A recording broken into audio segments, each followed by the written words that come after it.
the pain follow me. Deal with trauma privately. I don't wanna be a burden, I handle things defiantly. Spent a decade searching for a higher power guiding me. Figured out that faith is not up there, that it's inside of me. Act with execution, what's a plan with zero action? Faced with bad habits, knowing it's a magnet to my imbalance. I'm somewhere between confidence and arrogance. The middle ground is treacherous, I work on getting out of it. Pops is looking down, I feel him every time the sun shine. Back to being unsigned, I only got my bloodline. With me going forward, smoking cookie till we dumb high. I heard you taking shots, we pulled up on them, they was gun shy. 2 p.m. in Rome, we at the chapel eating sun-dried tomatoes and a plum wine. Life been like a movie, I don't know how long the run time. Hope it's an extended cut, but when I die, I load my consciousness onto a thumb drive. And upload it to the masses when I'm past. All my sets is holographic, life's as real as you imagine. My Jewish girl was tight, cause I ain't link on the Sabbath. But it's Friday and I got a few robins I need a bask in. Playing traffic, if you wanna play the faction. We don't act, we getting active, stacking cash and dodging taxes. My father was a Catholic, never taught me how to practice. But with music, I'm a Baptist. Chris and all these fucking tracks I bless these raps with. Standing in the middle of the march. Both sides caving on the drive. Praying to my pops and the guys. God, please help me out. Can you spare me for once? Hey, yeah. Can you spare me for once? Hey, I ain't asking for much. No. We watch history. We make history. And one day we become it. Drop some buckets and then we kick the bucket. Just trying to reach the peak before I finally plummet.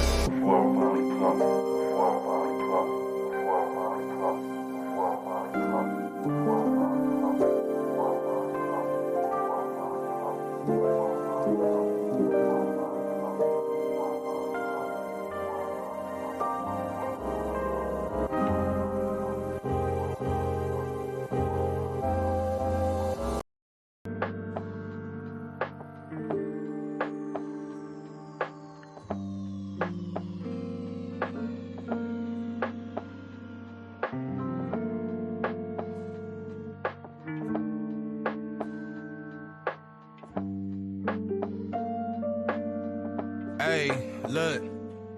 Labels blowing up my line and got me missing calls.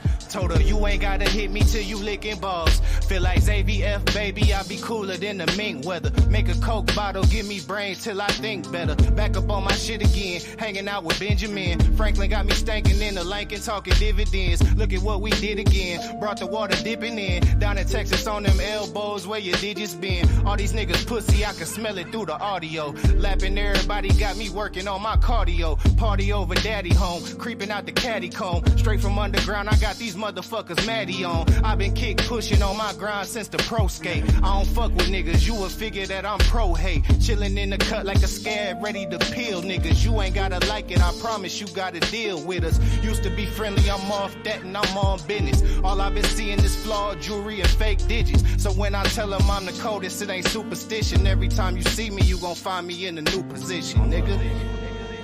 Fuck you mean?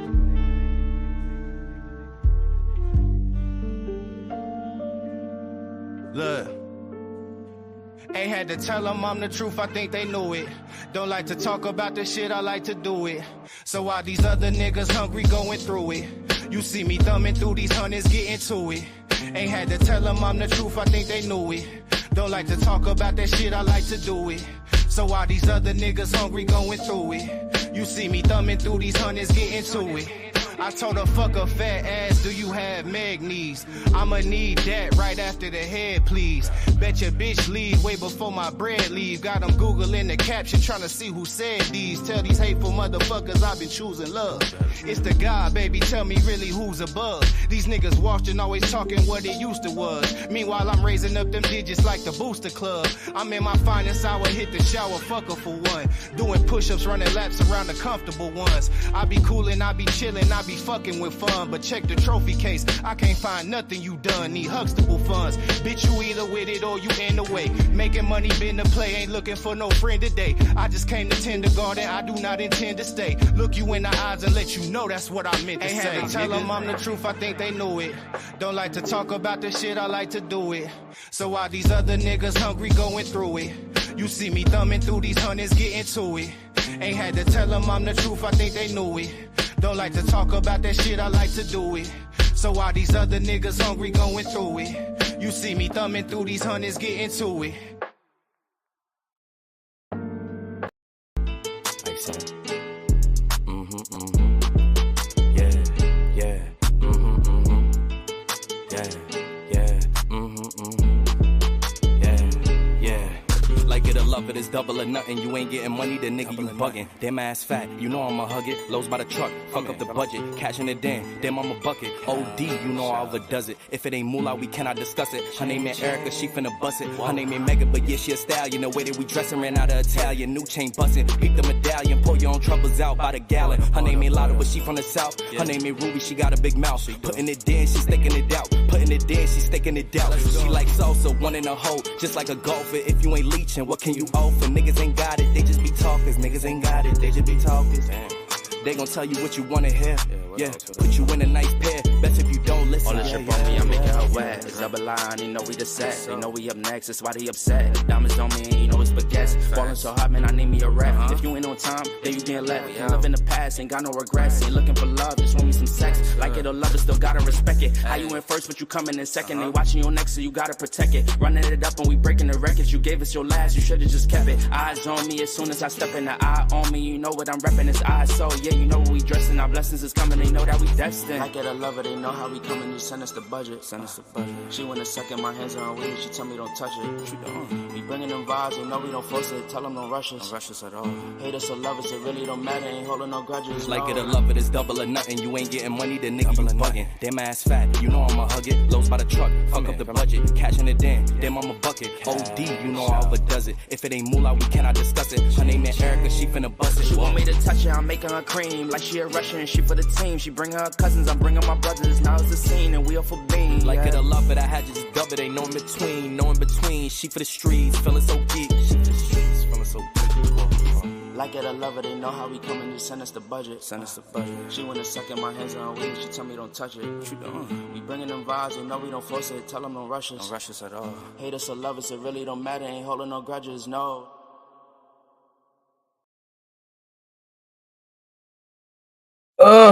What's going on? What's going on? What's going on? How's everybody doing on this Friday? You know what I'm saying? We made it to the end of the week. The weekend is here. So what's going on? What's going on? It's your boy Big Dog Bar. I'm coming out of Memphis 10. Here with another one. You know what I'm saying? Shout out to all my people. Like I said, through the whole month of June, I'm allowing my audience, my subscribers to pick the topics for the live. And as you can see by the day, y'all picked why day naps are a scam.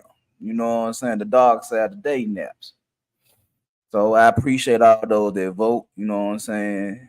Everything is appreciated over here. You know what I'm saying? So before we get into the proceedings this evening, as you walk in the building, like the show, you know what I'm saying? All likes are appreciated. Share this. Tell somebody about me. You know what I'm saying? That's appreciated. And if you haven't subscribed to the channel, please subscribe. You know what I'm saying? I'm trying to get there. You know what I'm saying? So your subscription will be appreciated. And as you can see at the bottom of the screen, the banner is rolling. The goal for the day is $40. But y'all know how I get down. If I get it, I get it. If I don't get it, I ain't going to stop the show. I'm going to cut the show off when I feel like cutting off the show. Now, with all that being said,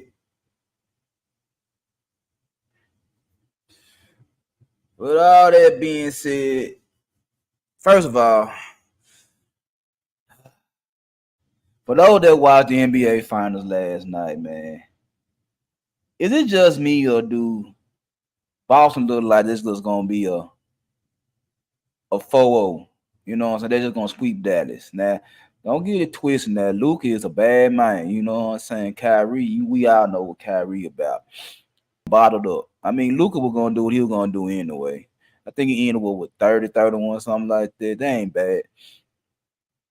But the rest of the team, man, I don't know where they was. It was hard for me to find out what the rest of the Mavs was. With Jalen Brown playing good defense and Kristaps shooting that motherfucker, man, them 38, 40 days he took off, man. God damn. That young man came off and man caught fire quick fast. And I forgot he was 7'3". So if all them motherfuckers be talking about Victor Wembanyama and all that type of shit, man, I seen Victor Wembanyama before. His name was Kristaps Porzingis. You know what I'm saying? Just keep it real. He might be a better shooter, but it is what it is. So we're gonna see Sunday what game 2. See can Dallas bounce back. See can Kyrie and them help Luke out and try to tie the series up. But man, that didn't look like the Dallas Mavericks I saw against Minnesota in that game 5 closeout. But anyway, before I came and got my show started today, I was over Sharon Bracy channel. I wasn't in the chat. I was just watching from the cloud because I knew I was going to get ready to start the show up in a minute. Excuse me. So it was Sharon and Tommy Sotomayor and Fatty and Brownsville and PhD and somebody else. I don't know if that was Ray Midnight or somebody. I don't know. And again, they're talking about men disrespecting, well, black men especially, disrespecting black women. And I touched on this a couple of times. I know I touched on it about the DV that goes on between men and women when the men are the victim. I done said something about the misandry and the misogynistic. It's basically the same shit. And I'm getting to the point now to where I believe that a lot of these cats refuse to hold women accountable for their bullshit. I don't know if it's this deep love that they have for their mother or whatever, you know what I'm saying? But I'm starting to realize a lot of these cats just refuse to call out women on their bad behavior, on their attitudes, on all type of shit. You know what I'm saying? When I got off and started getting my shit together for the day, they were throwing a lot of shots at Fatty about his weight and this, that, and the third. But what was so funny is that when they throw shots at the women for their weight, it's a problem. That's what I'm trying to understand is that, well, I basically know what the fuck it is. It's the whole fact that, like I said yesterday, motherfuckers do not like to be held accountable for their own bullshit. They have to pick on somebody they feel like is less than them in order for their shit to look like they popping. That's really what it is. And just like with misandry and misogynistic, just like with DV and all this type of shit right here, a man can't say nothing to a woman without it being some type of ill will behind what he's saying. I myself was a victim of that shit. Is that I couldn't say what I needed to say because it offended a woman. And what I said wasn't wrong. It's just that I messed up the flow of the show. That's what this shit is. Like a lot of you cats out there, a lot of you YouTube content creators that have all these women on your motherfucking panels. What are y'all doing? Are you bowing down and kissing the ring of women? I mean, my God, it's like, I mean, I love being around women. I love my wife, but at the same time, I'm not finna kiss her ass just so we can be a happy house, happy life, happy wife. No, I'm not finna do all that shit. I'm not finna kiss nobody. That we can have a casual conversation and we could be cordial with each other, then it's cool. But I'm not finna allow you to call me out my name. I'm not finna allow you to, you know what I'm saying, add homonyms and all that type of shit just because I said something you don't like. And I refuse to let a man, any man, allow that shit while I'm on their panels. Now, my friend Miss Queen, she told me, you know what I'm saying, I have to play by the house rules. I'm like, you're right. I do have to play by these house rules. But I can't play by house rules if you are allowing one party to do what the fuck they want to do while the other party have to sit there and take it. That's bad business. I don't give a fuck what business you in. That's hard for me to watch somebody take advantage of somebody else because of the rules of the house. Because you want more motherfuckers to come over to your channel, so you want to have it a female friendly space. My guys, all the guys that do this shit, let me tell y'all something. You not getting no pussy from them individuals. I hate to break it to y'all, but you're not getting no pussy from these individuals that come on your panel. They're just looking for a place to get their rocks off, bash me, and talk crazy about me all day, every day, and you allow it. Now, me, myself, I do find that shit funny because I always find shit funny when I hear women cussing niggas out. I laugh at that shit. It's funny. Because I just be wanting to see what a nigga gonna do when they get cussed out by a female. I've been hearing motherfuckers cussing niggas out my whole life. And it's funny to me. It's funny to me. And I just be waiting to see what a nigga gonna say in return when a female cuss them out. And most of these niggas don't say shit. They scared to say anything. They scared. They scared to say anything. I wouldn't recommend you calling them out their name, but they scared to say anything. Why? Because you scared you ain't gonna get no pussy. You scared you gonna have to sleep on the couch. You scared you ain't gonna get no home cooked meal. Oh, the biggest fear is somebody she gonna be talking to her ex-boyfriend or ex-baby daddy, or she gonna be entertaining somebody on social media. That's what the fears are. So you shut up, you sit on your hands and twiddle your thumbs and all that bullshit right there. So you don't say nothing, let her have her motherfucking way. I mean, let's be honest though. I mean, some of the shit that women do don't bother me.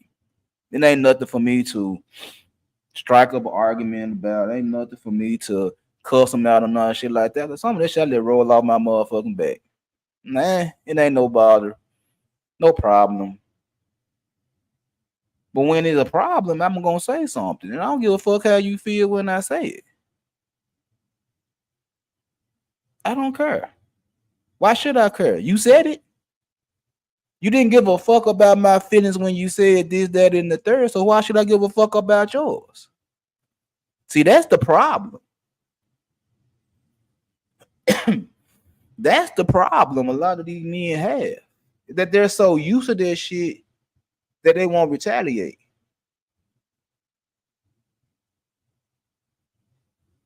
Tommy Sotomayor said something before I clicked off that rang in my head and made me smirk a little bit.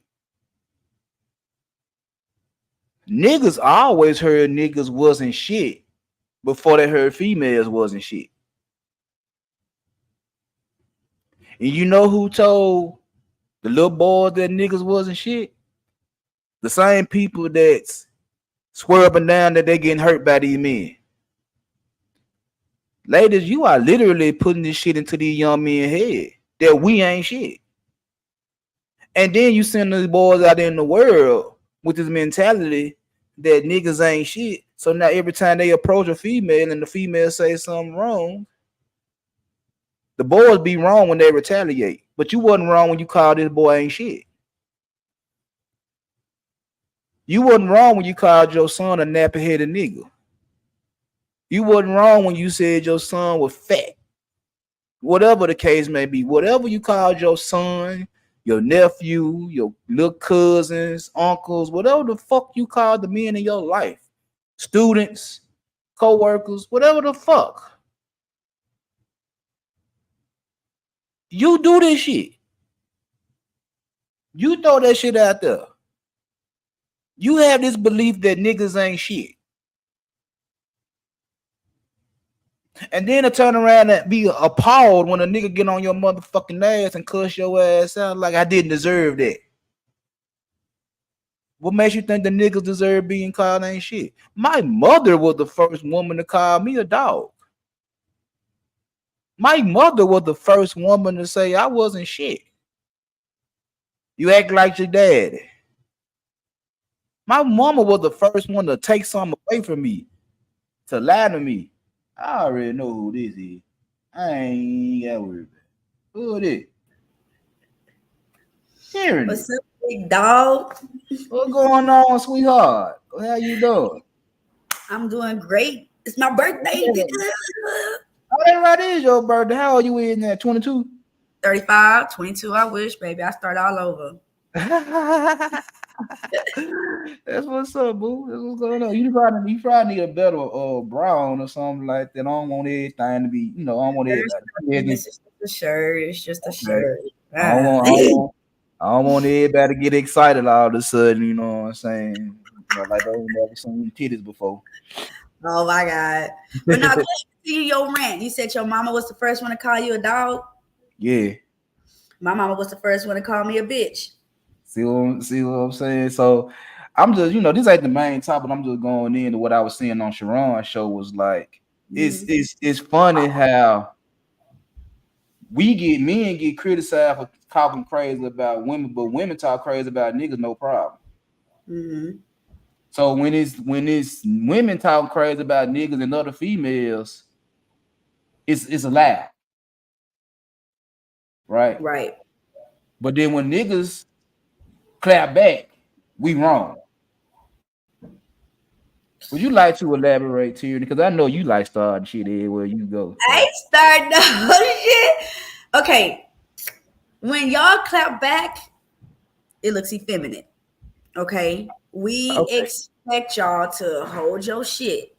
We expect y'all to get punched and be able to walk away and keep it pushing. Okay. Okay. I got you. I hope I'm not saying that wrong. No, you good. I mean, go ahead. No, I'm just saying, women have this superhero view of a man. You guys are our Casanova. You're our knight in shining armor. So when you guys stoop down to our level, which of course is lower than men, it pisses us off because it's like, damn, I thought that you were my everything. I thought that you can hold your shit, and then now you're getting on my level. So I mean, but now everything you said, I agree with it. Like men are supposed to be the leaders, the stronger vessels, all that. I agree with all that right there. Mm-hmm. But the thing I have a problem with, I ain't gonna say it's just a big problem. It's just that why would you like to cut a nigga off at the legs just to prove a point? And then when the man clap back at you, then you want to say he acting sassy. Understood. So that's my whole thing right there is if you want a man to lead you and do all these great things that you think men can do, why would you try to hit him so low that he has to either check himself, make sure he doing everything right, or clap back at you for saying something wrong? Like, right. Why would women do that? Because they think being a bully gets them results. Like I told my mom, don't disrespect me, bro. I don't do well with disrespect. But don't feel like you can bully me and talk crazy to me and think you're gonna get the result that you want. That shit don't work. I totally understand. I feel like sometimes women, I don't know where we got this from. It's a diva out attitude, and it's a demonic attitude where you could talk to your man crazy. You ain't shit, nigga. You know what I'm saying? And then when he said, well, you ain't shit either. What? You can't do that, girl. You gotta do unto him as you want him to do unto you. So I Yeah, get you. yeah, cause like it's just I had saw like I said I saw this shit and I'm like, damn, it's like we can't say nothing to y'all, but y'all can say everything to us. And the I minute we don't say something to y'all, it's like, well, you sassy, you hurting. Like, no, call that spade a spade. If you want to jump down to that level of ad hominems and talk crazy to a nigga and shit, I know I'm petty. And I know a lot you of a men that's petty. Huh? you a Cancer. Yeah, I Y'all know I'm niggas is petty. petty. Yeah, I know I'm petty. But I be petty with that reason. As long as you don't, okay, y'all can bark back at us, but when you call us a bitch, that's different. So let's Okay. just say, because I know you be watching the panel with Sharon, and PhD would be on there, or this girl named Happy. That bitch ain't happy at all. But they be saying some disrespectful. They talk to y'all crazy. Yeah. Y'all can talk crazy back to them. Just don't call them a bitch, because that's when it crosses the line and said, okay, now you're being sassy, bro. You know what I'm saying? You talk a little crazy. But if you said, man, if you don't shut your fat ass up, that's fine. That's how I look at shit too. It's like you can talk crazy to a female as long as you don't call out her name. I'm perfectly fine with that. Right, That's one of my policies over here anyway. It's like if you and the dude arguing, I'm gonna let y'all argue, but don't call Tyranny out her name. Because on the same mean, I ain't gonna let Tyranny call you out your name either though. right. You know what I'm Understood. saying? Y'all gonna have it out, y'all gonna have it out, but y'all gonna be respectful. Right. You know what I'm saying? But it'd be But I crazy. It'd be crazy though, is that some of these niggas that had these shows be letting the women get disrespectful. absolutely. And to me, big dog, it really show like, I know men want to say I'm masculine, I'm a leader, but the way that when you hear women talking to men, it kind of shows that you guys are a little bit submissive to us. Like you said, I mean, I've heard women go up, like I said, those two main women would talk to a man sideways, and they will literally humble themselves to that type of talk. But it makes me feel like you guys must have been disrespected by your moms. That's something that you're used to. It's something that you're used to. Because when men talk crazy to me, I'm not used to that. I done been in some stupid relationships, but my foundation ain't no man talking crazy to me. So Right. I'll respectfully bark back. But when y'all immediately humble yourself to a woman and say, shut the F up, nigga, and you say, y'all just shut up, I don't like that. I ain't gonna count, bro. I'll be like, don't let no woman talk to y'all like that. And when Yeah. I call it out, when I'm like, y'all wrong for talking to these men, you a man me. You a man me. I done heard them. I done heard them call you that several times. Yeah. And for one, the definition of a real mammy was the black women that had them white slave kids, and they used to breastfeed them and shit. So I don't know what Right. this new term of mammy is. I don't know. What is the new definition of mammy? I guess when you go against the sister code for a man, that like no matter what we say, you supposed to ride with us because it's against men. So if a female is talking to y'all crazy, I'm supposed to be like, yeah.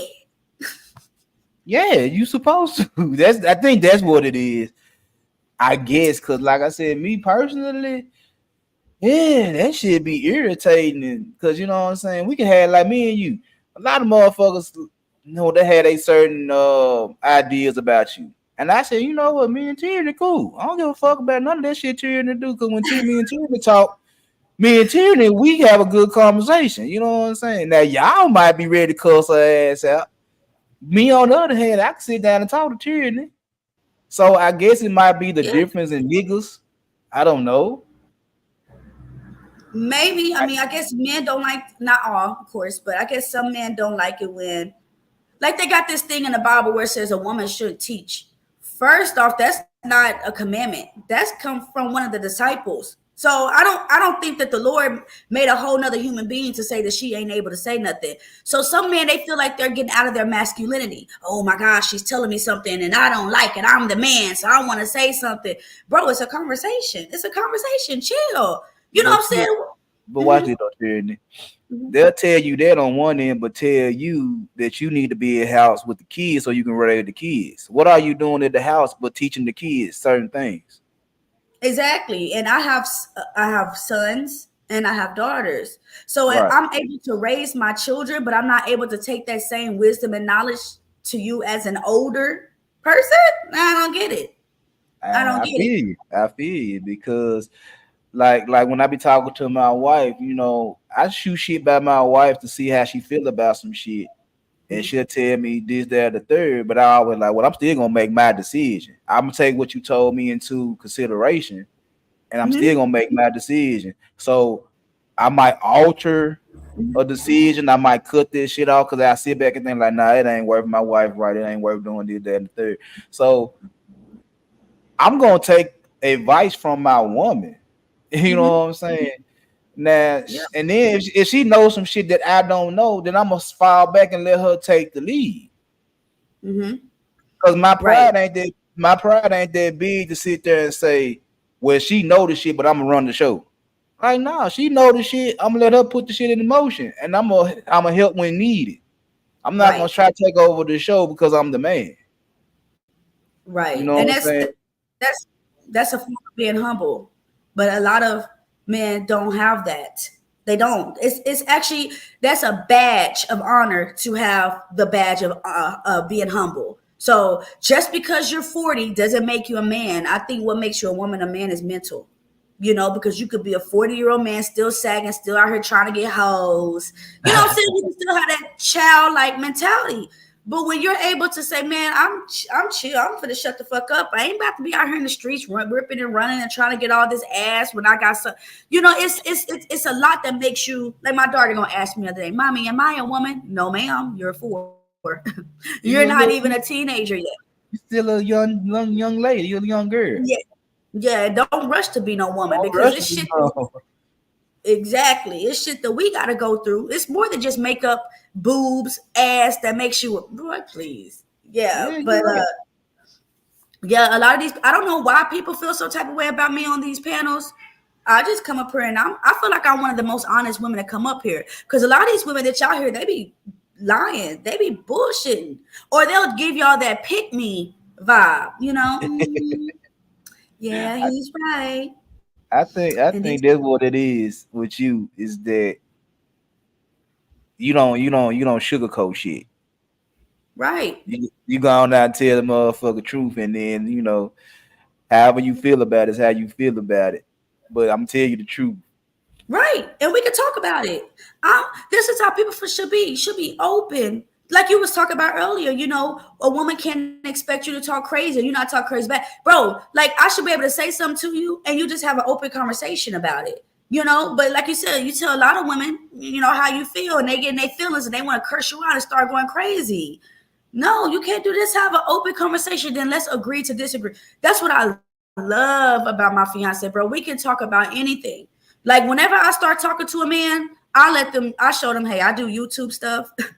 These are some of my views. I'm letting you know I ain't down with the killing. I ain't down with the cheating. I'm just letting you know I have viewpoints.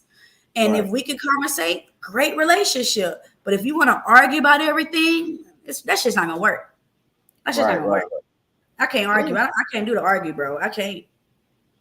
yeah, I feel you. I feel you because that's me too. Like I'd rather have the conversation than argue. You know what I'm saying? We're gonna disagree. We just gonna disagree. We're gonna move past this topic and go to the next topic. But I'm not gonna sit up here and argue with you back and forth about a topic, and then you Right, want to go to the bottom and you want to start slinging mud and shit like that, man. right, I'm trying, like I said, I'm 44. I don't like slinging mud no more. right. But Yep. I will. And when I do it, my mud got rocks in it. I ain't throwing just mud. I'm throwing rocks and everything else too. I'm trying to hurt you. See that part though, big dog. Let me say this. My dad, he married this woman, right? He got a wife. Right. I adored her. See, that's one thing about me. Listen, my elders is my elder. They done been through some shit, and I can listen to them and learn because ultimately I'm trying to be the best so I can raise my children to be the best. They're my legacy. So my dad's wife, she displayed a behavior that I found was super heroic. When my dad would say something wrong, which his ass always said something wrong because he a Gemini man, when he would say something wrong or be tripping, her response was, okay. And she'll leave it alone. I said, I swear to God, I want to do that. That is, I'm telling you, that is like the best thing, because one thing I realized I fucked up in my last marriage was I was trying to match his energy. So I'm a good person. I just like to be happy and smile. His ass always wanted to find a reason to be angry. So what I would do was I would match his anger, his energy. And of course, where is that going to lead you? Nowhere. That's going to lead you in hell with each other. That's going to lead you divorce. If I would have learned the okay method, I probably would have been in a better place in my marriage, maybe, because his ass was still crazy. You probably saw things more clearly if you would have, instead of going down to his level, you would have jumped above his level. You probably would have saw things more clearly. Absolutely. Absolutely. And knowing that he comes from Guatemala, I come from Fort Worth, Texas. His language barrier wasn't the same as mine. So there could have been things that I misinterpreted, things that he misinterpreted. But if I would have grasped that, okay method, we might have been in a better place. But I got that, okay method in the relationship that I'm in now. I'm not barking back at him or whatever. We don't even argue, but it's calm, it's peaceful. You guys in this generation, if y'all try to go date new women or younger women, they don't know that method. That it is not a part of their upbringing. They got Megan, Beyonce, Rihanna, all these niggas that don't even know that okay method. So y'all gonna be barking back at y'all females a lot. You know what I'm saying? Because that's what they know. They feel like I can be a nigga too. I can act like a lady and think like a man too. That shit don't work. That shit don't work. And just on my own personal shit, like you, was like that what happened early in my marriage was that me and my wife was trying to match my energy on certain shit. And I was like, you can't match my energy, because if you try to do what I do, I'm gonna be a whole lot worse. Right. I'm gonna go like, if I'm already doing some fuck shit and you want to start doing some fuck shit, what makes you think I ain't gonna go lower than you? You know what I'm saying? So that's really what it was with me. So I understand what you're saying. It's like, I'll give women this. You supposed to be better than me emotionally. Mm-hmm. You supposed to be. Y'all are the emotional creatures. So on some emotional shit, I expect women to have their shit in check more than me. I expect women to come in and, you know what I'm saying, when they see their man flying off the hinge to try to calm them down, you know what I'm saying? I expect that from women. But when y'all want to do the same shit a nigga doing, then the nigga, we already in the fight or flight mode anyway. It's like either we gonna fight for what out, we gonna leave that shit alone.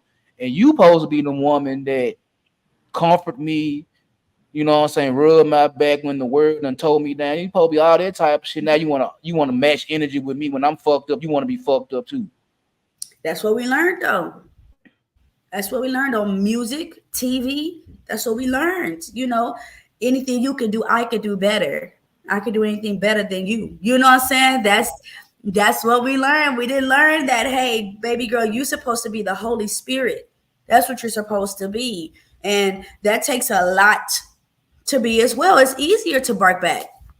It's easier to bark back. It is so much harder to say, okay, and let him go, realize how stupid he was, and then come back and apologize.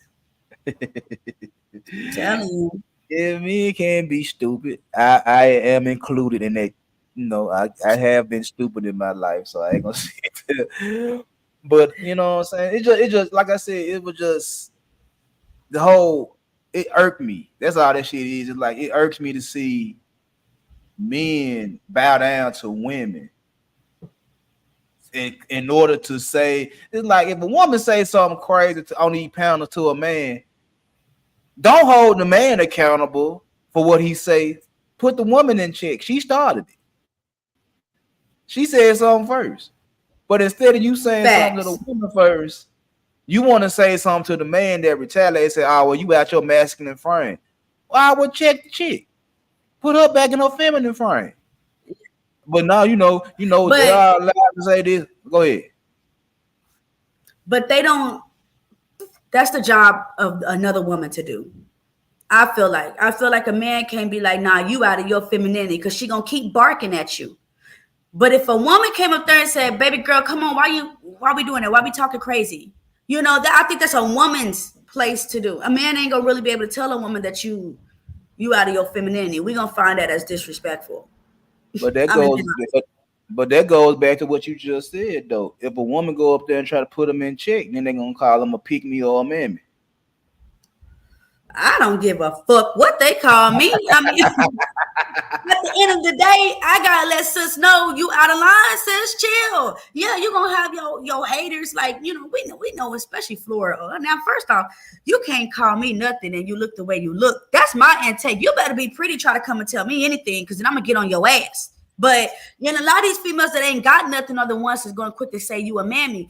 And look, when I got with a good black man, my views started changing a little. I ain't gonna lie. You know, I was raised by my granddad, my step granddad, who was fucking awesome. My real dad wasn't in my life; he was a hoe. So I didn't always have a bad intake on men, Right. at all. You know, I still had a foundation of there's good men, but I came in with a little bit of smoke because I was going through things with my ex-husband, with my other baby daddy, you know, and then the man that I was talking to. But when you get into a relationship with a good person, you start to see things different, and you start to realize, yes, some men act like this, but not all. And when you get in a relationship with a good black woman, you'll have that other view as well. That's why I feel like a lot of these niggas, I don't know if they gay, been single for forever or what. Because how can y'all think so much bad on women when there are a lot of good women out there? Well, I mean, that's gonna go into the main topic, but I think what it is that a lot of men feel like they're getting used by women because they're not getting what they want. But at the same time, I'm gonna look at the dude and say, bruh, you shooting out of your range for some of these women you want. And then you listening to another man. Look, if you want to be with a woman, go get advice from a woman. We can easily tell you, yeah, she probably using it for your money, bro. You know what I'm saying? We can tell you that shit. And see, like when I tell people that I learned the majority of my game from my mom and my great grandmama. There you go. You know what I'm saying? So on some days, if I want to be nice, I'm gonna be nice. But if some days if I'm gonna be a dickhead, I'm gonna be a dickhead.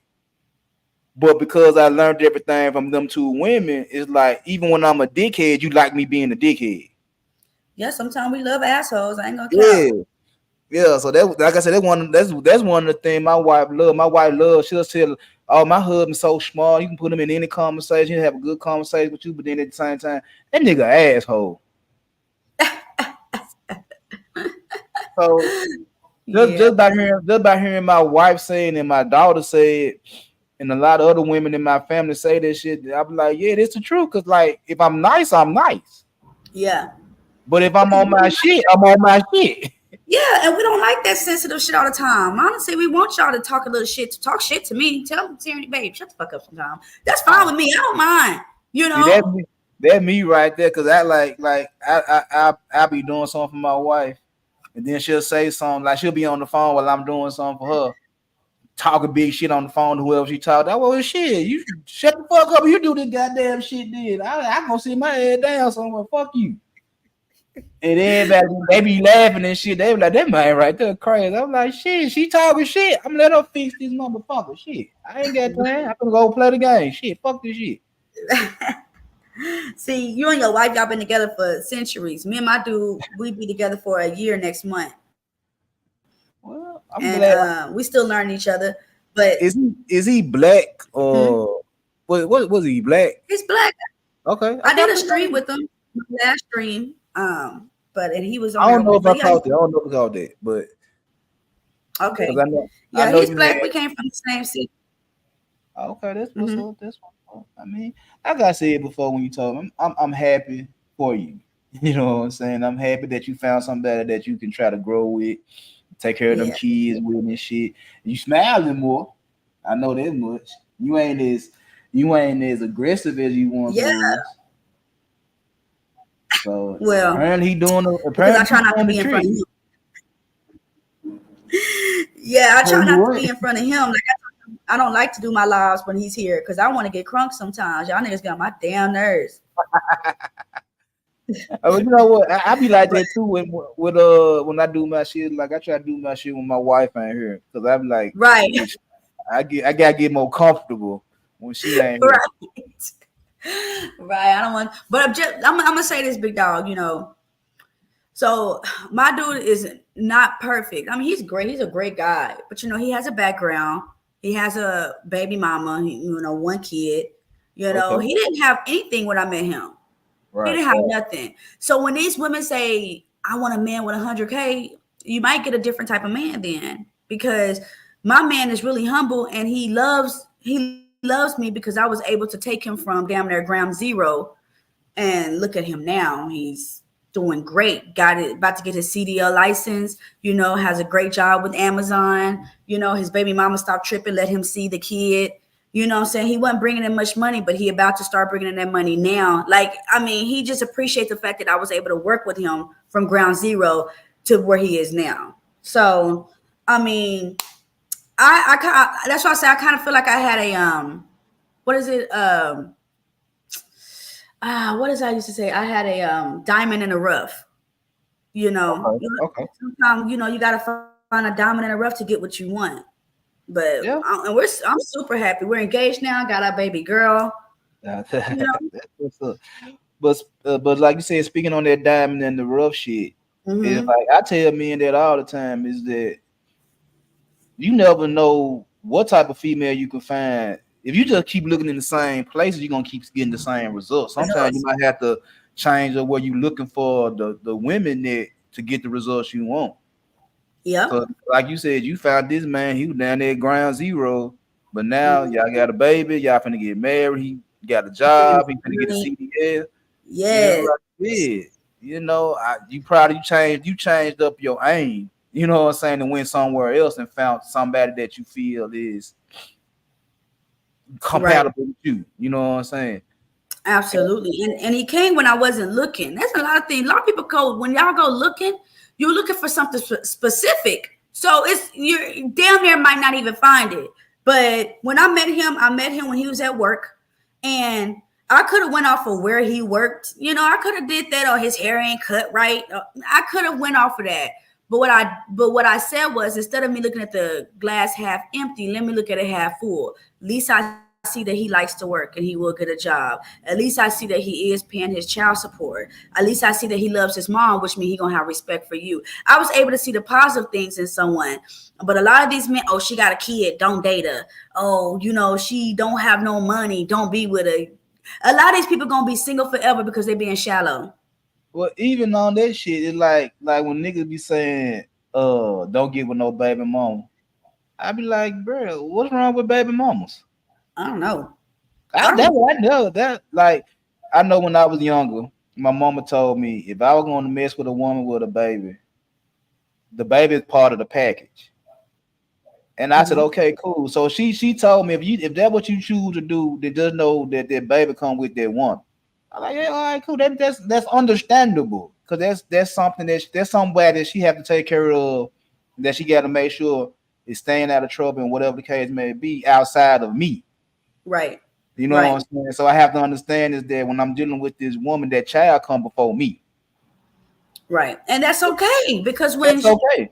yeah, when she have your kid, if you guys end up having a kid together, at least you know that you got a woman that's gonna put that child first, and not in a negative way. She gonna make sure that your seed is taken care of. And if Right. she's responsible enough to take care of a seed, don't you think she gonna be there for you too? That's what I'm saying. I don't understand.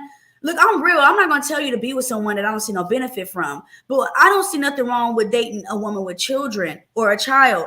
But a woman with no kids, big dog. Let me tell you something. I didn't have my kid till I was 30. I was Right. selfish. Okay. I wasn't trying to be with no man and raise his kid, bro. I didn't understand that. I didn't understand why you can't come out at night. I didn't understand why you got to spend time with the kid first and then come see me.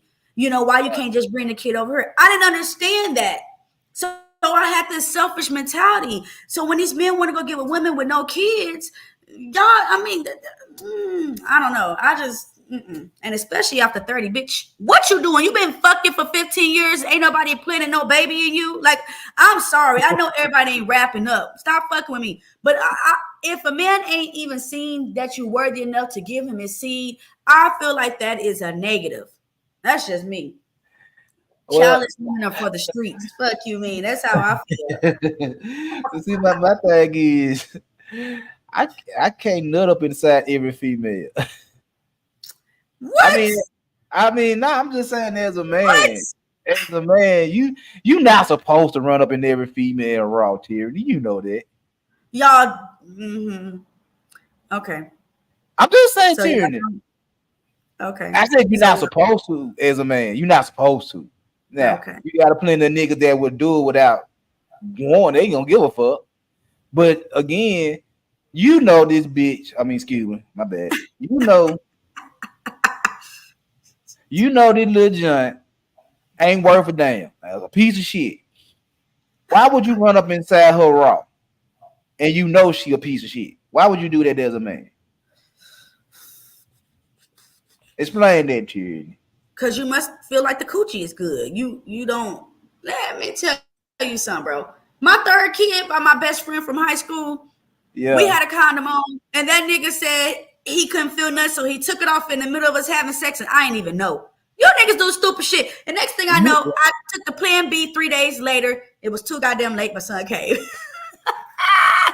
Now that part, that's that dirty shit right there. Is nigga putting the rub off and shit like that. Talk about now that's some fuck shit. Especially if you ain't know he pulled that motherfucker off too. Hold on, big dog. Let me show you. Let me show you what my cancer just gave me. Look this for my birthday. Just walked in. Just want to show you. You cancer men are sweet. When we want to be. I can't hear you now. When we want to be. You bringing her up? Oh, okay. Huh? Can you hear me? Yeah. Okay. Yeah, when we want to be, yeah. Yeah. We'll spoil you.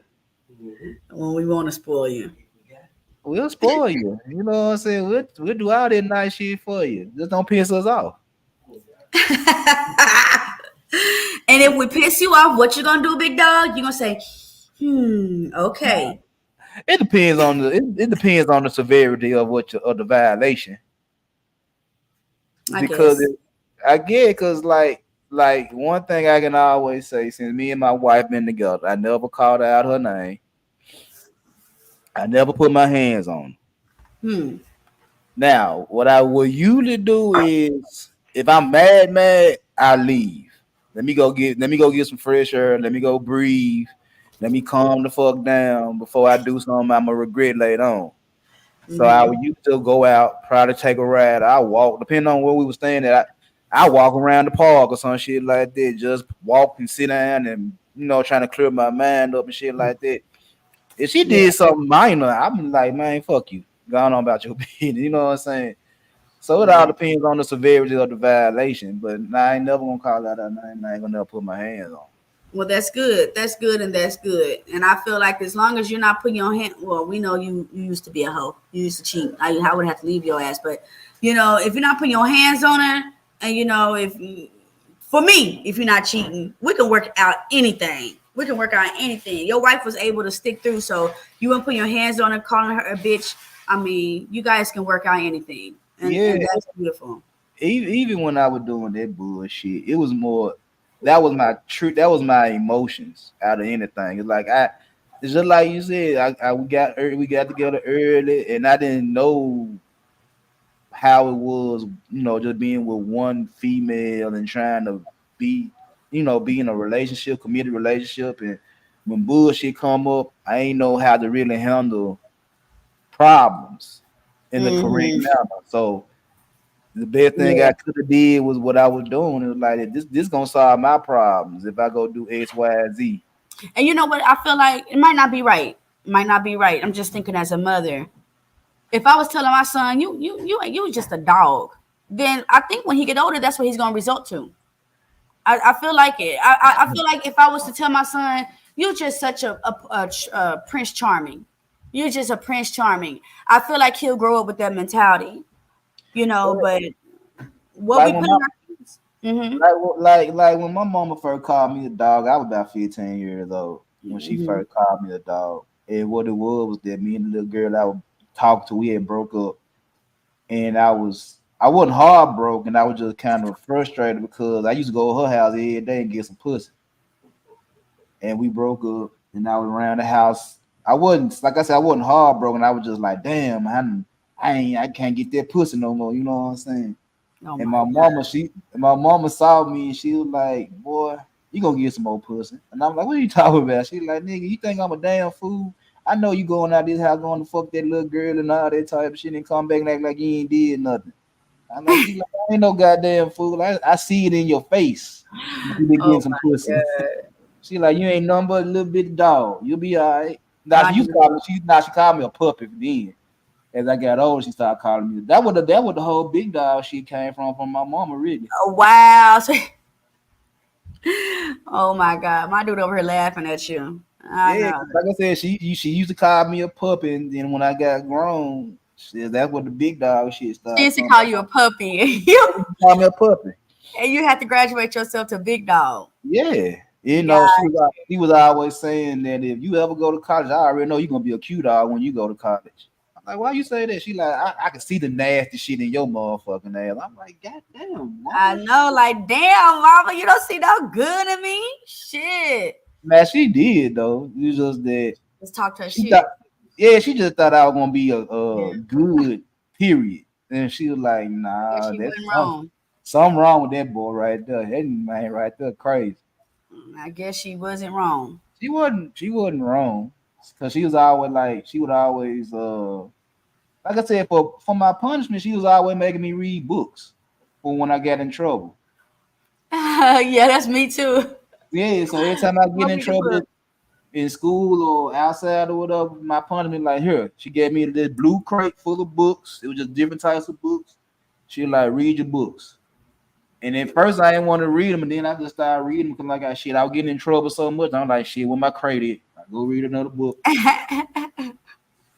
So That's a good so method. I'm gonna have to start because my kids, I just started because my oldest is 5. I just started timeout for 2 minutes and go and face the corner for 2 minutes. But reading books seems, yeah, I like that idea too. yeah, But it they like worked. It worked. I mean, I got my ass whoopers here and there, you know what I'm I saying? understand why. I can see why. Yeah, but that I crate can of see. books, that was my Babe, Big Dog asked me if you were black. I guess everybody is assuming that I'm gonna date a white man. I don't know. no, because I know your pat like the baby daddy you I had. dated one Mexican, and y'all act like that's just my flavor. Okay, my bad. You had a gangster taco. My bad. Yeah, that was just a taco shop. That's it. Just a quick, a quick stop. That was it. just, just a little burrito. That's all. Just a little burrito, bro. Shit. Not the whole freaking grocery store. I got you. I mean, shit. As long as you have it, I don't give a fuck. That motherfucker eat fried chicken, burritos, or No, he eats it all, but he's definitely not. Definitely not. Big Dog, let me get ready for my show in 30 minutes. I'm gonna interview Fatty. I know, right? what time you finna start in a few minutes? In 30 minutes. All right, if you still going by the time I get off, I'll be over there. All right, cool. Happy birthday again. Thank you. Send the money. Hey. I might get you 50 cents. I got Yeah. Bye, Big Dog. you. Bye. Oh man, that's my girl right there. I love Tyranny. You know what I'm saying? Tyranny is a good people, man. For those that don't believe that shit, man, that's on you. But Tyranny good people. I fuck with Tyranny. Maybe because my mama was a Gemini and I understood, me and my mama had a very good back and forth relationship. Maybe that's why I like fucking with Tyranny because me and her can have a good back and forth. But yeah, she cool people. She cool people. You know what I'm saying? But anyway, if y'all want to go over there in 30 minutes, go over there. Go holler at my girl. Make sure y'all like her stream. Subscribe if y'all haven't subscribed to her channel. Make her day today, her birthday. Please hit up her cash app. send her a couple of dollars for birthday love. You know what I'm saying? Anyway, it just I had to get to that point to where it's like a lot of you niggas are suckers. What is for the sake of trying to get some ass or you trying to get some money? You letting motherfuckers say whatever the fuck they want to say, and then when somebody try to clap back at them, you want to tell the person that's clapping back they wrong. You want to tell the person that's clapping back they wrong. You supposed to be the bigger person and all that type of shit right there. Sometimes that bigger person shit don't work. Sometimes that bigger person shit don't work. And motherfucker gonna do what they do. It is what it is. But like I said, don't stoop to that level. If you don't stoop to that level and expect me or anybody else not to stoop down there with you. Man or woman. If you want to go to that level, it's some motherfuckers that's gonna go to that level and further to get their shit across. Just understand that before y'all keep on trying to do ad hominems and playing defense force and all this type of shit. I'm just saying. But anyway.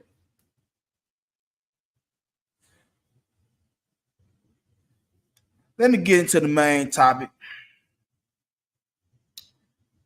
Why dating apps are a scam. So, as y'all know, we are in the digital era. We are in the digital age. Everything is done over your phone, over your iPad, over your laptop, whatever the case may be. Everything is done with apps now. You know what I'm saying? It ain't too many times you can just do the normal shit that we used to do in the 90s and the 80s and the 90s and the early 2000s. Everything is digital now. And with the digital age, you know, dating has been revolutionized. See, I came up where my dating app was the chat line.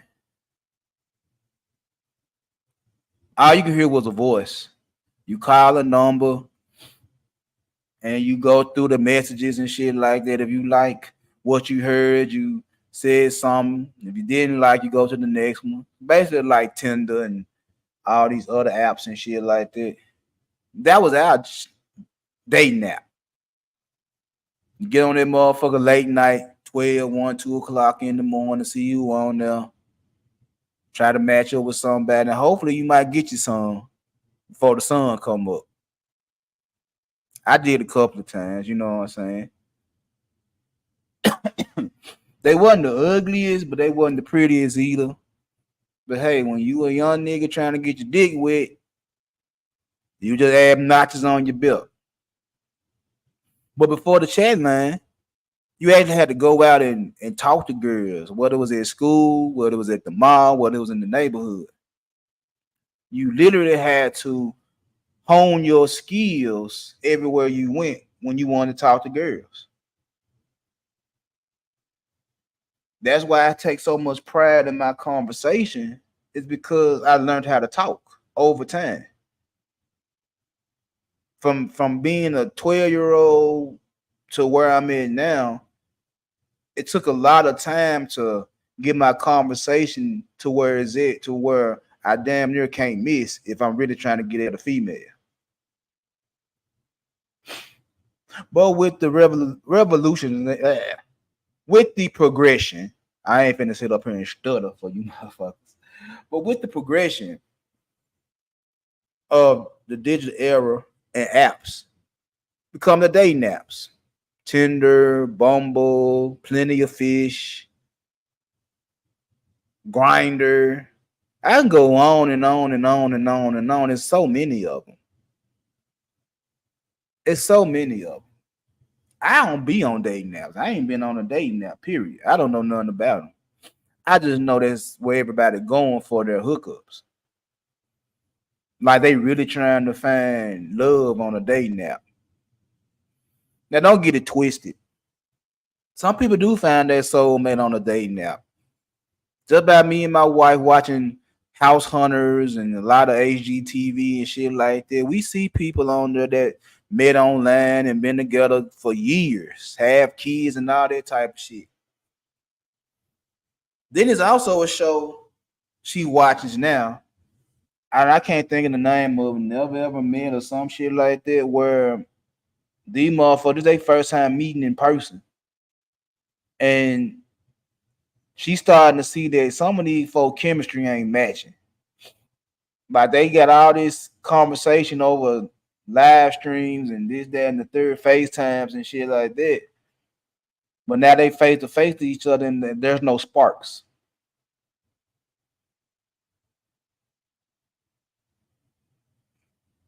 So the question is,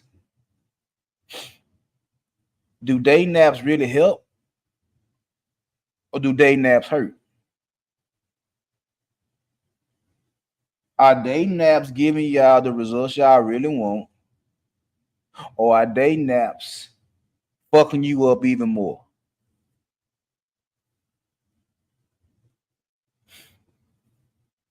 That's what I would like to know.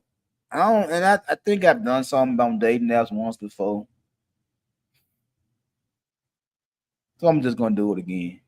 Are dating apps hurting or helping? Which one is? So first of all, let's go over this right here.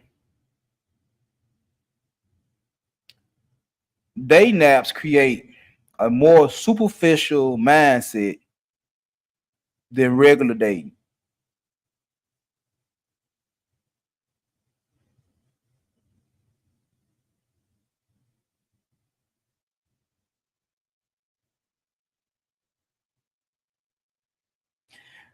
Meaning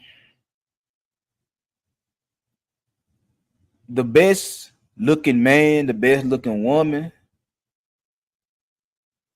regardless of what app you on, gonna get all the eyeballs put on them.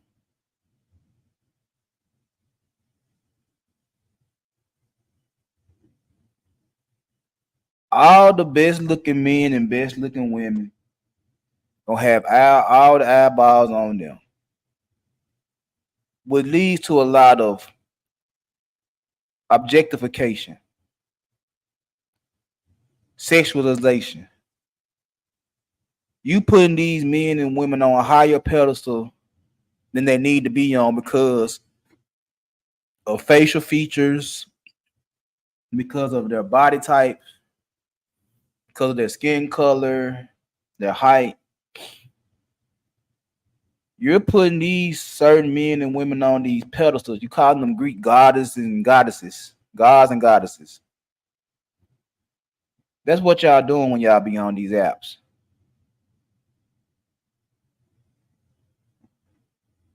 All you doing is putting certain people in the position to be better than the rest, just off looks,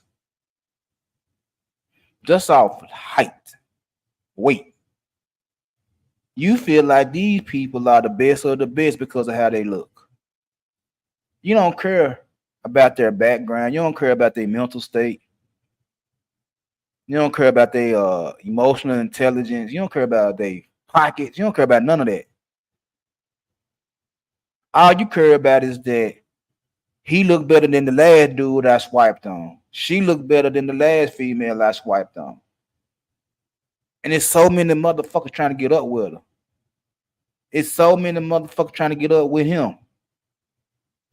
They must be the shit. Truth of the matter is, beauty is in the eye of the beholder. Beauty is in the eye of the beholder. Just because everybody think that a certain type of female or a certain type of dude looks good, don't necessarily mean that that person is good for you.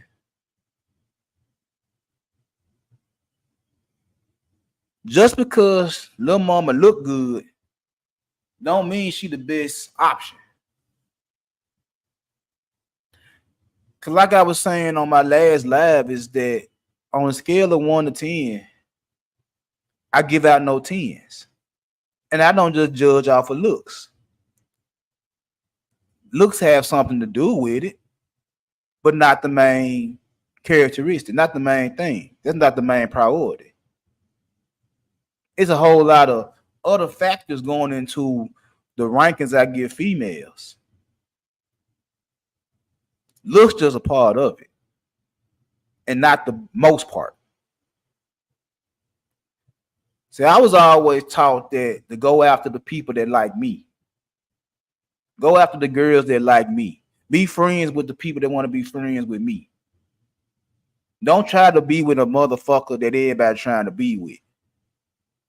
Don't try to be friends with everybody that don't want to be friends with you. So with that philosophy running through my head as a young man, I was always going after girls that like me. They wasn't the ugliest, they wasn't the prettiest, they was average. They were average. And that was fun. And I got what I wanted.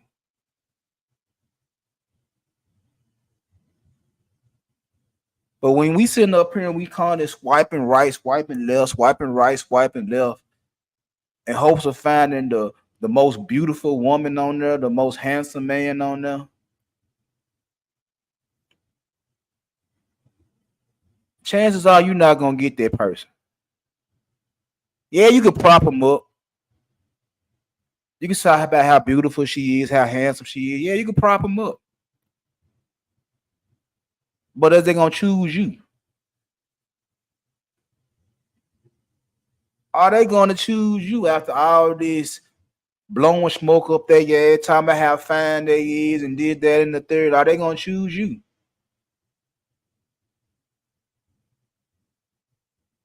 You want them to choose you. You want them to send you a DM or whatever the case may be. You want them to pick you. But chances are they're not going to pick you because you don't look like what they want to be with. They look like everything you want physically. You don't look like nothing they want to be with. And don't nothing hurt more than getting rejected by the person that everybody wants. We seen the movie, we seen the TV show where the nerd is trying to approach the head cheerleader, the cutest girl in school, in public, in the cafeteria, in the classroom, at a school dance, whatever the case may be, in public. They're going to shoot their shot and get turned down in front of everybody. Now you're the laughing stock of the school because you're trying to approach the most beautiful woman in the world.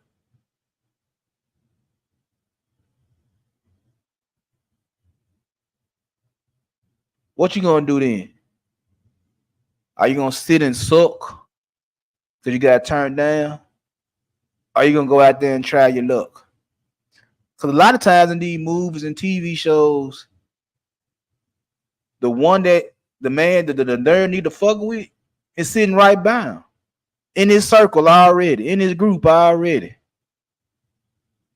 That admire him for who he is and what he can do.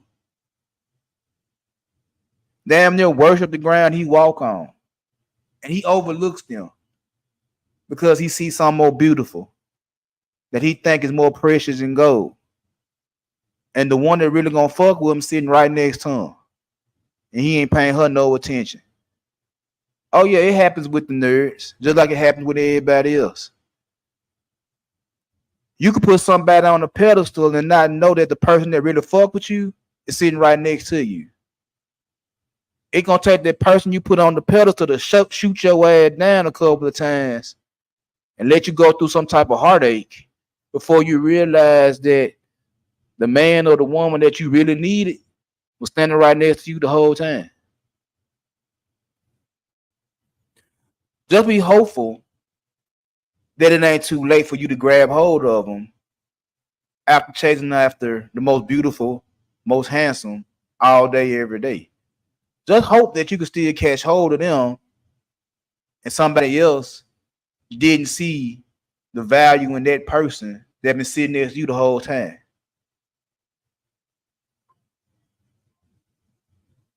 That's part of it. Another part is, like I said, the mental health part of this shit. You could literally drive your ass to depression, self-deletion, because you're not getting what you want on these apps. Hold up for a minute.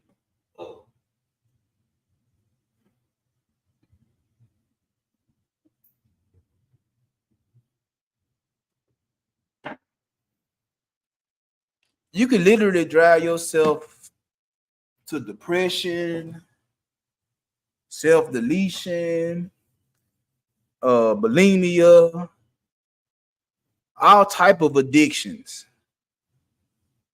all because you can't get the person you want, all because you can't get the woman you want, all because you can't get the man you want. You driving yourself crazy because no matter what you do, no matter what you say, that person do not fuck with you.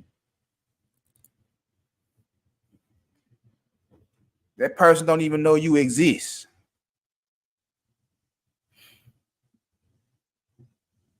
And you going all out your way to be noticed by this person, and they just like, who are you? Who are you? That'll drive any man, any woman insane to become overlooked by somebody they hold in high esteem over a dating app.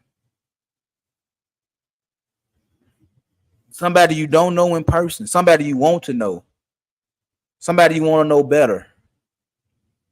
You're constantly denying, you constantly avoiding, you constantly telling you no. And you trying everything in your power to get recognized by this person. That does something to your psyche. That does something to your mentality. It can drive you crazy. It can make it feel like you're not worth walking around the planet no more.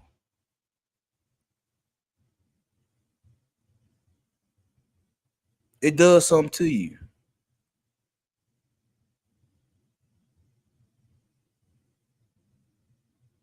Ladies and gentlemen, dating apps are a scam. It's only profitable to those that look a certain type of way.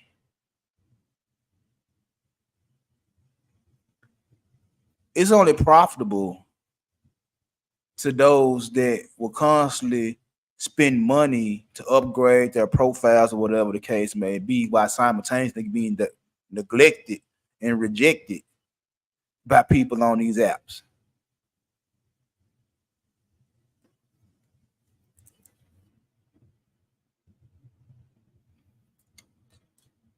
Which leads into the safety and privacy. So let's just say you finally did get a chance to hook up with somebody you deem beautiful, somebody you deem handsome, and month after month after month after month, they didn't respond, they didn't reply, whatever the case may be. And then finally, out the blue, they hit you up.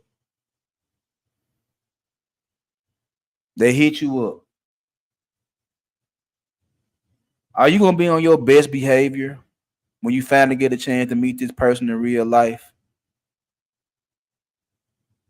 Are you gonna be on some demon time shit? Are you gonna be so obsessed with this person that you ain't gonna know how to act when you get around them? Or are you gonna be able to play it calm, cool, and collective? Cause remind yourself, this person been avoiding you for months for whatever reason. Now they finally giving you a shot. Ain't no telling what you been going through the whole time they been avoiding you. You done praised this woman, you done praised this man. They been denying you. So now you feeling some type of way mentally. So now you finally got a chance to get up with them. What you gonna do? Cause some of us, men and women,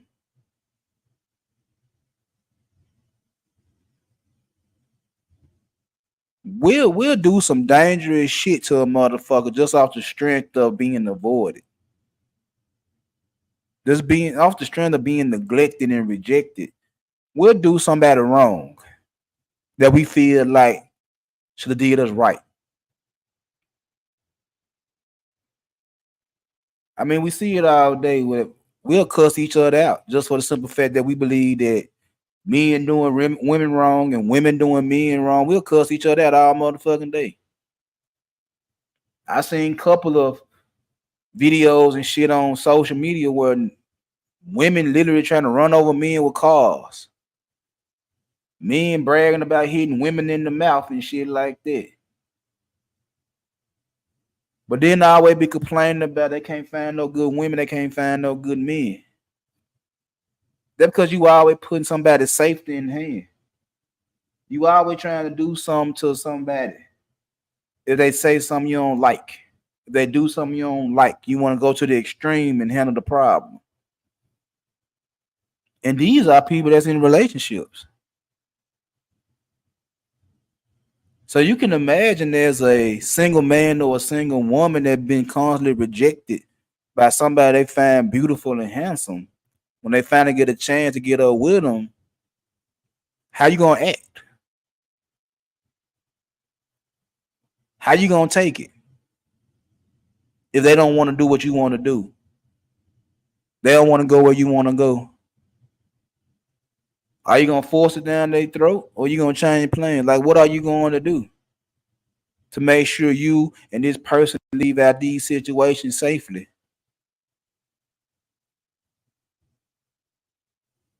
And not to mention the privacy.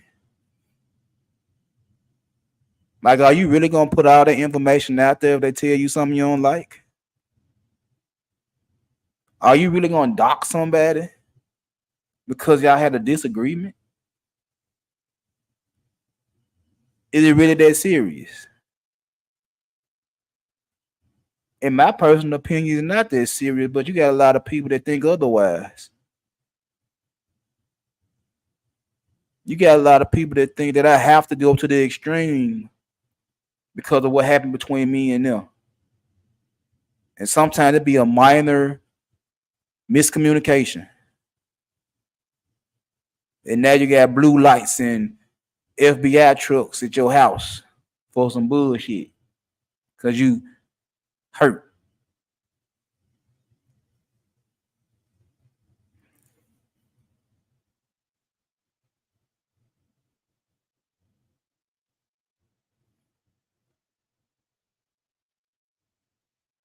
And then on top of that, are you getting the relationships you want? Are you literally getting the relationship you sought after? Or are you just getting something for the night?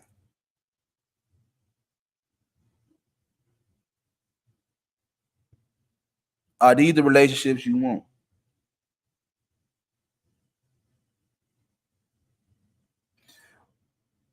And the chances are, a lot of the time, y'all don't go to these dating apps to find your true love, your soulmate, or whatever the case may be.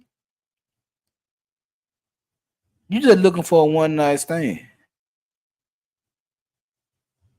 And I don't know how many times I have tell y'all, a lot of people, both men and women, are looking for one night stand to turn into relationships. I've heard too many women, too many men say if the sex ain't good, what's the purpose of being together? These relationships have boiled down to sex and nothing more. If you ain't able to blow her back out, if she can't ride you like Megan Thee Stallion, if the sex ain't good, y'all don't even want to be together.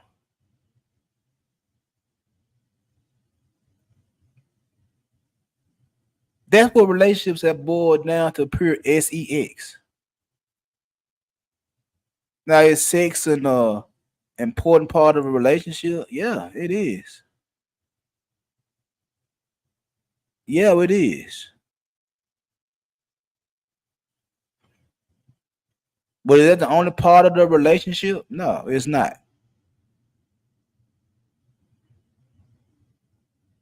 But let y'all tell you that's the only thing that matters in a relationship.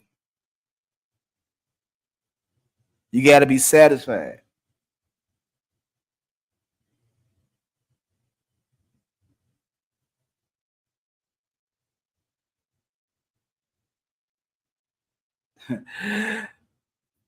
It's right, bro. There is a lot of cap on these apps. But again, y'all reducing this shit down to just sex.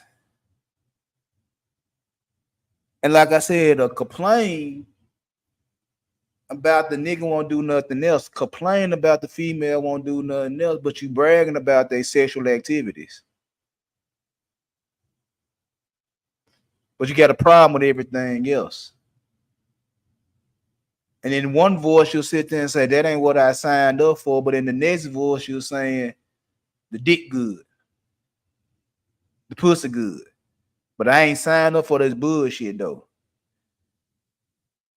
You knew it was bullshit when you kept chasing behind them.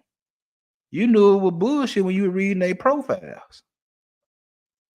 You knew it was a bunch of bullshit.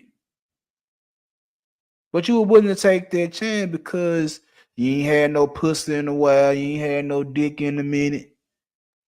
They look like they motherfucking piped you down. They look like they motherfucker got their walk.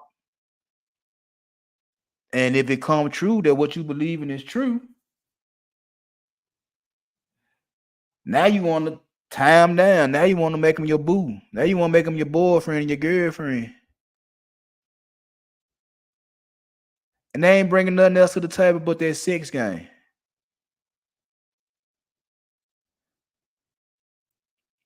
And then you mad because they don't want to do nothing more but that part. That's what you signed up for. That's what you wanted. You got what you wanted. And now you want something more, and this person don't want to give you more than what they already giving you, and now you mad.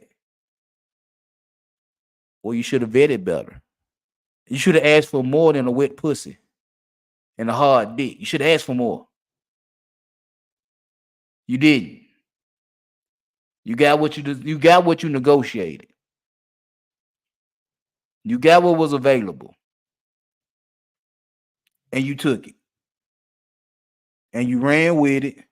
And now you wanted to be better than what it was. Why would I go to the glue factory and get a racehorse?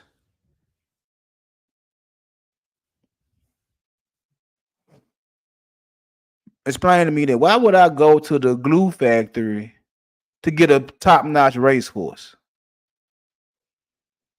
Why would I? It's a reason why them horses go to the glue factory. They no good. You're not gonna get a top pedigree horse that runs in the Preakness or the Belmont. You're not going to the worst of the worst places to get a top pedigree motherfucker. It don't make sense. And you run into these dating apps to get a husband or wife, and you setting it for a good dick and good pussy, and then getting mad when you don't get marriage, a long-term relationship. You the one going to the glue factory to find a racehorse. It don't make motherfucking sense.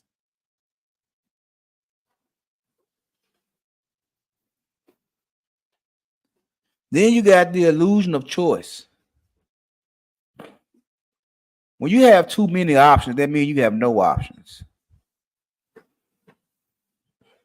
When you swiping right, swiping left, whatever the case may be, you see plenty of men, plenty of women. And the only thing going through your head, if I choose him or I choose her, there's a good chance I might miss out on something better.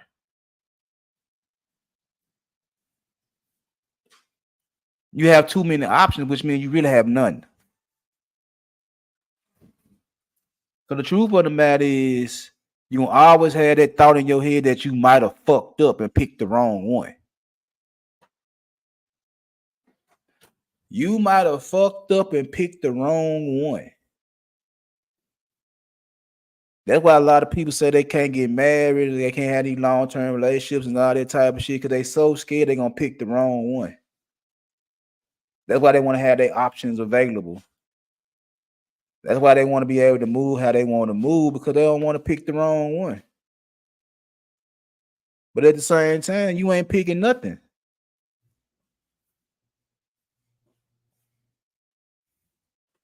Like I always say, if you can find somebody that does 75, 80% of your checklist, that's good. That's good. Because there are no unicorns. There are no men, there are no women that are going to do 100% of your checklist. What is the emotional, the mental, the physical, the financial? There's not a man or a woman alive that's going to match up on everything on your checklist. If they match up with the majority of the shit, do what it do. If they don't match up, let them motherfucker go.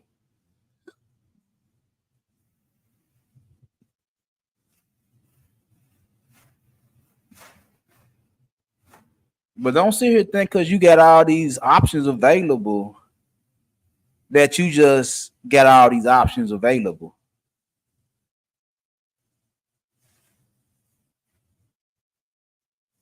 You really don't have that many options. You only got a few. And out there, few, there's only gonna be a couple of them that rise to the top. That could be marriage material.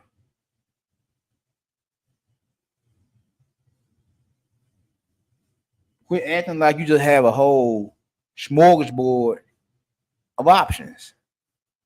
That's what these dating apps will tell you.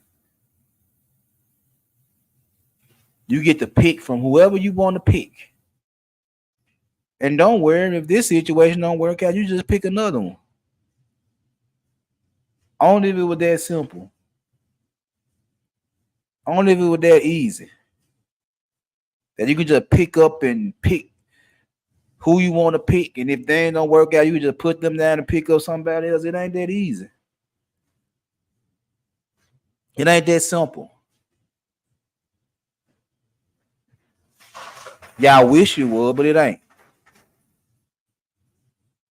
But y'all keep on believing that you have choice. Keep on believing the illusion that you have choice, that you have all these options. You really don't. No matter how good you think you are, it's always going to be somebody to tell you you're not good enough.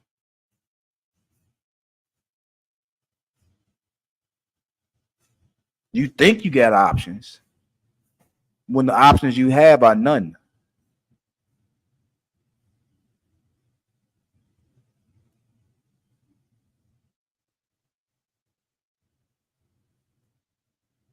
And then, like I said in the beginning,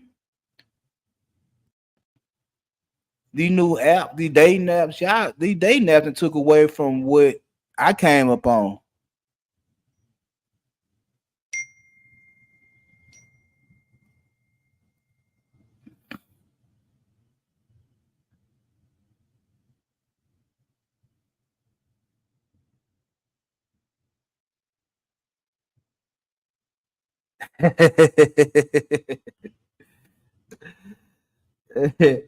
My brother, damn fool. but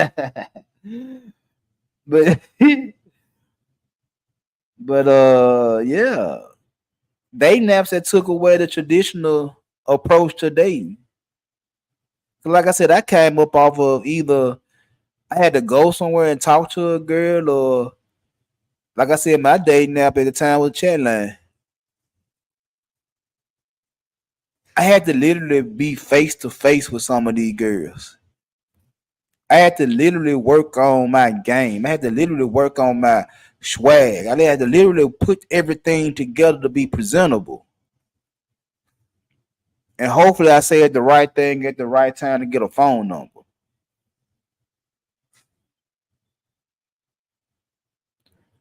See, dating apps made this shit too easy. All y'all gotta take is a good picture, flood your profile with a lot of other pictures. You know, y'all gotta make sure y'all angles correct and the lighting good and all that good shit right there. Come up with some bullshit in the app, some bullshit stories. Shit, a lot of y'all be catfishing. Come up with whatever the fuck you gotta come up with and put the profile out there and hope somebody bite. Hope somebody. What up? It is what it is. What's going on, my guy? If y'all ain't subscribed to that man channel, please subscribe to his channel, man. He be having some. He ain't all on that dick and pussy shit. He be having some real conversations over there on his channel. But like I was saying, it's like these dating apps, they give y'all the facade of you can be whatever the fuck you want to be in order to get a woman, in order to get a man. You can literally be whoever the fuck you want to be in hopes of getting some type of relationship. Well, we were growing up, we had to be who the fuck we were. We couldn't change up and put filters on and did that and the third. We were what we were. We couldn't change that. If a nigga couldn't talk, a nigga couldn't talk. It was what it was. If a nigga couldn't dress, a nigga couldn't dress. It was what it was. But if he had confidence, he was gonna keep going. I done seen some of the most dustiest, bummiest niggas growing up have females because they kept going. It was something about them that these girls like.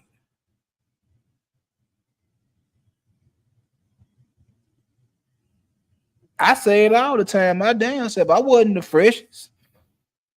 I ain't had the sexy body or none of that type shit. I had a mouthpiece. No problem, man. You know, I got you.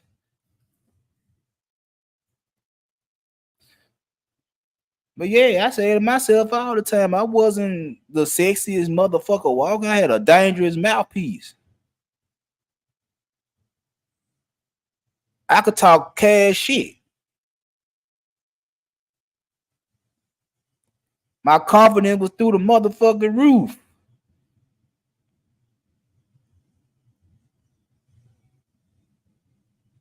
But a lot of you motherfuckers, y'all not real. You gonna put out something that you think that's real in order to get something that you think gonna be real. But with any foundation, if the foundation weak, then everything else gonna fall apart. So if you just putting together a profile, a bunch of bullshit and catfishing, what you think gonna happen when you finally get hold of that man or that woman, and you not who you say you are? The whole thing gonna crumble. At least in the real world, motherfucker had to see who you was, and they can make their decision then in person, in face-to-face situations. With these dating apps, you gotta roll the dice and hope that whoever you choose and whoever you select and whoever you swiping on is who they say they is.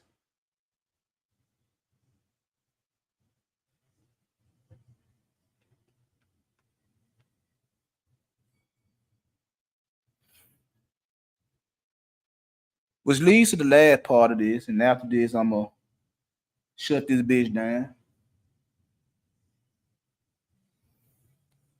Time consuming and addictive.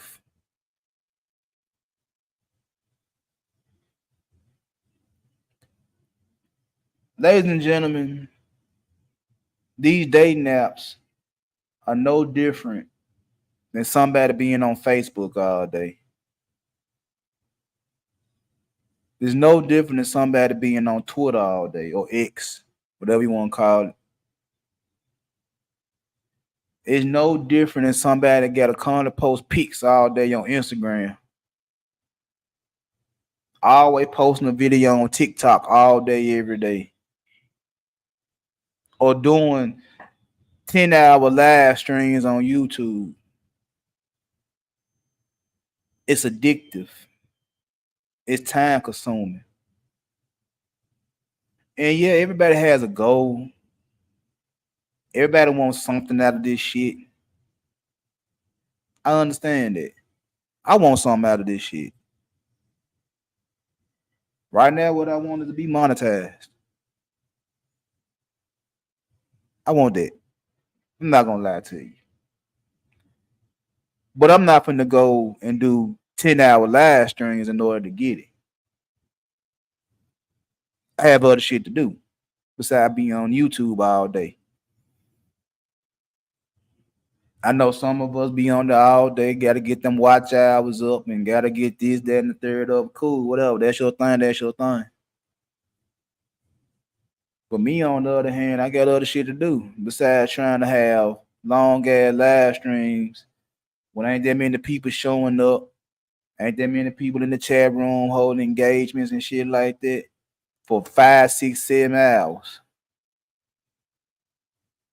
I'd rather do my 2 and get what I get out of them 2 hours and keep it pushing. So with all that being said, just like YouTube and Facebook and X and Instagram and TikTok, these dating apps are the same. You want something out this motherfucker. And you willing to be on this motherfucker all day. All day. To get whatever you want out this bitch.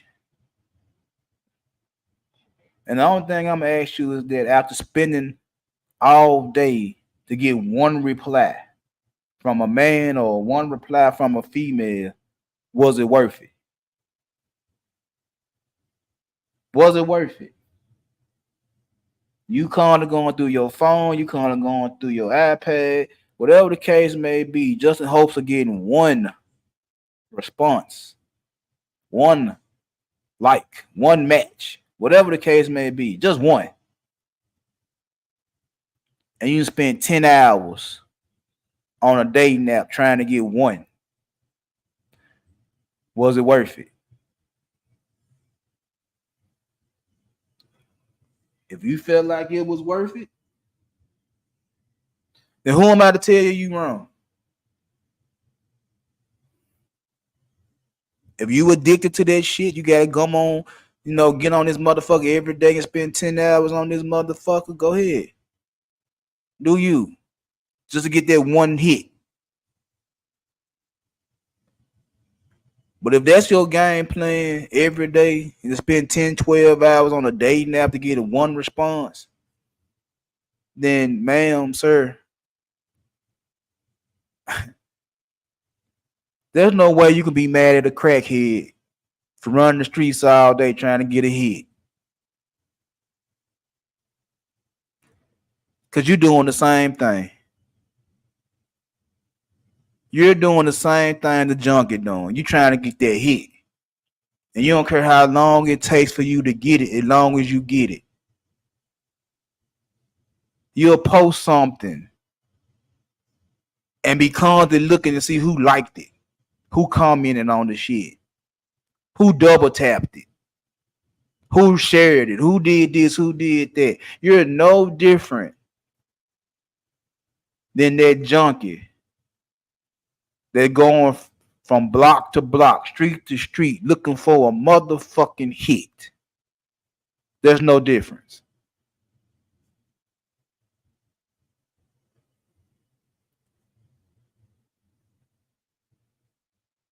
What's going on, Queen?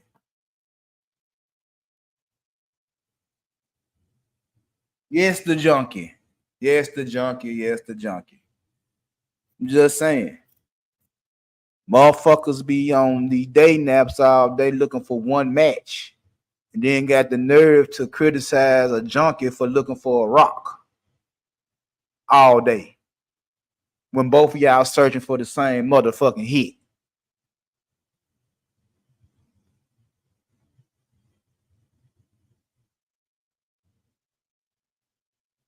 I'm good, Queen. I'm good.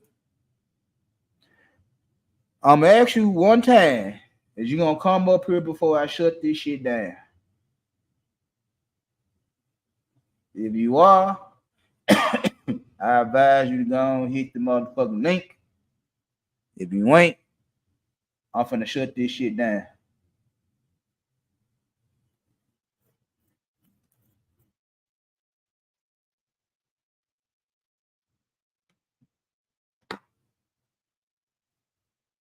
Oh, okay. Hello. I'm here. What you want? I just asked when you gonna come up here. My back sore. Well, you should have been exercising this morning. I what? You shouldn't have been exercising this morning. I didn't exercise. I laid on my ass all morning. I just got up. See, you supposed to be somebody that's inspirational. You supposed to be at it every day. You got a goal I've to been meet. at it every day. See, my body hurt. Hell, I need a break. Yeah, it's called sacrifice. Yeah, I can't. If I can't move, then I need to honor that shit. I walked 4 miles yesterday. I cleaned the outside of this house. I did 2 workouts inside the house. I did enough. Tired. I'm tired. Okay. All right. I ain't gonna say nothing else. And my back sore. I ain't gonna say nothing else. Get you some Bengay. You know, shit. I think I got some in here too. Yeah, get you some Bengay and go and rub it on your sore spots. Then get back at it. I need you to do double turn then. Yeah, I gotta get ready for the pole. See, you gonna take my advice sooner or later. What? You gonna climb that pole sooner or later. I gotta get pole ready. Maybe next year I'll be ready. Next year? Yeah, next summer. Next summer. Yeah. Okay. Well, you gonna be twerking at the old folk home? Working at no, I'm gonna go audition at the strip club on my birthday. So is one close to you by your house? Hell, I don't know. I'm just talking shit. I'm about to That say, was my goal for 40, but I was still fat at 40, so your goal at 40 was to try out for the strip club. yeah. Why 40? Good. Why not 20? No, that's normal. You know? So you were gonna be the older chick, the more much. What you were gonna be in the MILF section? MILF? Yeah, the MILF section. I'm gonna be in my own section. Okay. Oh, I'm trying to figure out the game plan. I'm trying to figure it out. I'm trying to see what direction you going in with your game plan. That's all that is. And at the time, my hair was loose, so I'm just gonna pick out my afro, and my stage name was gonna be Aphrodisiac. Aphrodisiac. Yeah. Aphrodite would have sound better. But hey, you know, you don't want my management skills, so hey, go for what you know. Yeah, but I was still fat when I turned 40, so I don't know. Shit. Niggas will It pay may for never happen now. a BBW stripper. BBW. Yeah. I don't want to see that shit. Okay. Hey, some of that shit be looking kind of good. I don't want to see it. Not on me. I don't want to see that shit. Oh shit, you know. Some of that shit be looking kind of good. Look like a whole meal out there sometimes. You Well, know, my fat don't look like that. Okay. oh, My fat is not cute. oh. I mean, it's each his own. You know, I done seen plenty of 200-pound female that look good. Yeah, but mine don't look like that. I got a guts. I'm not one of them women that got them slim ass stomachs and everywhere else they alright. No, I got a big ass gut. Over here looking like I'm kin of Santa Claus and shit. Somebody might rub a little coconut oil on that bitch. I don't give a damn. No, they can't. No, they don't need to touch me. Just throw your dollars. Don't touch me. Shit. No way you niggas hands be. No. You don't know what the money be. I don't give a goddamn. My money can spin. Your nasty ass hands. I can't do nothing with that. He might have been working on cars all day. That ain't my problem, nigga. Don't touch me. Anyway, what you got going on today? I want to try a new recipe. A new recipe? Yeah. What kind of recipe? Some deep fried chicken balls.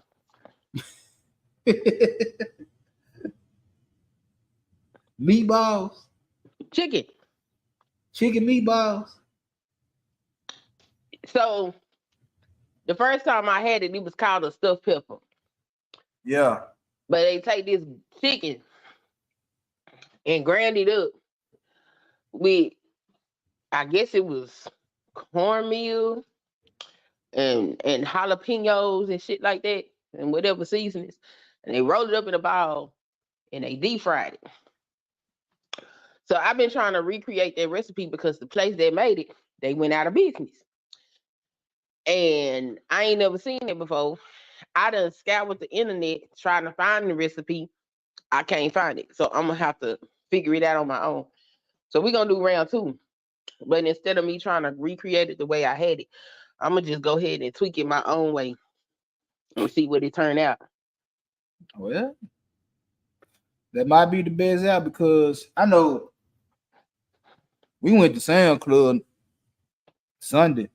Mm-hmm. They had some chicken meatballs. That's why I was like, we had got some chicken meatballs that got spinach and feta cheese inside of them. Them jump pretty good. Oh, okay. That sounds good. Yeah, it was good.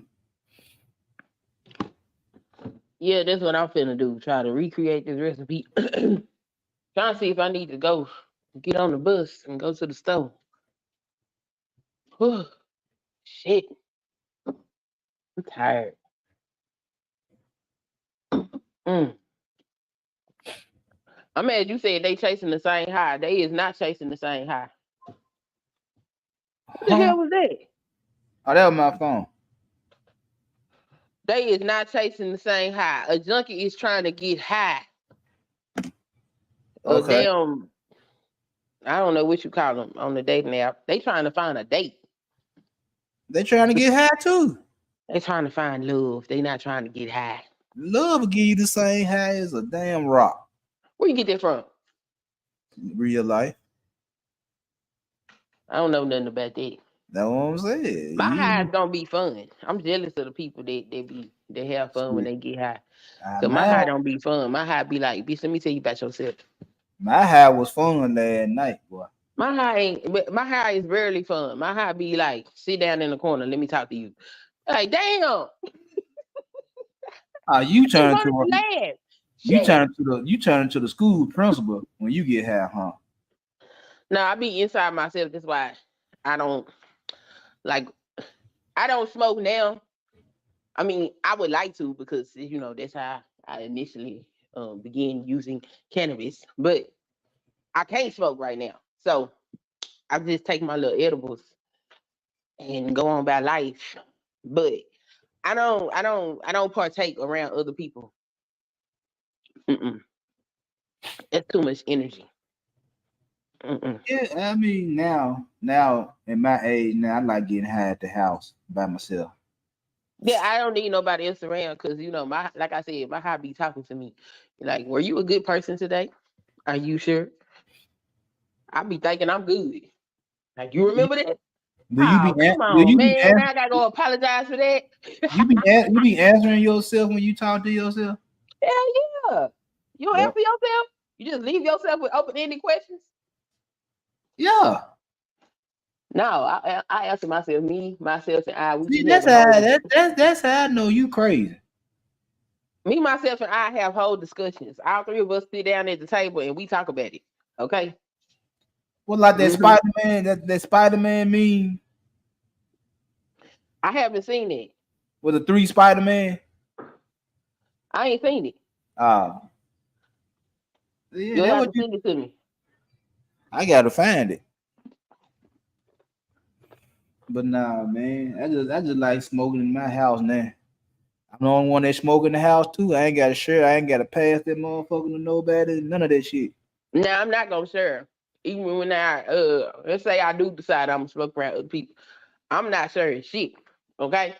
Well, I'll share, but I'm not sharing mine. You better here go the bag. There go a cigar or your own shit. You not smoking my shit. You know Now, your fucking lips spin. now I would like when my daughter was down here. Me and her would smoke together. Now she gonna have to roll her own shit too. Shit. I Any of can't- my if they decide they want to smoke weed, they look roll your own shit. Yeah, she would roll her own shit. She was Roll like, your own shit. We ain't she passing shit between us. Roll your she own had shit. she had on raglan backwoods trying to stuff the backwood.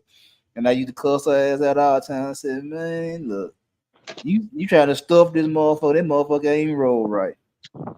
I used to like strawberry Phillies, and they don't make them no more. You gotta go to the tobacco store. Man, I used to love me a strawberry Philly. Yeah, that's what we like back in the late 90s.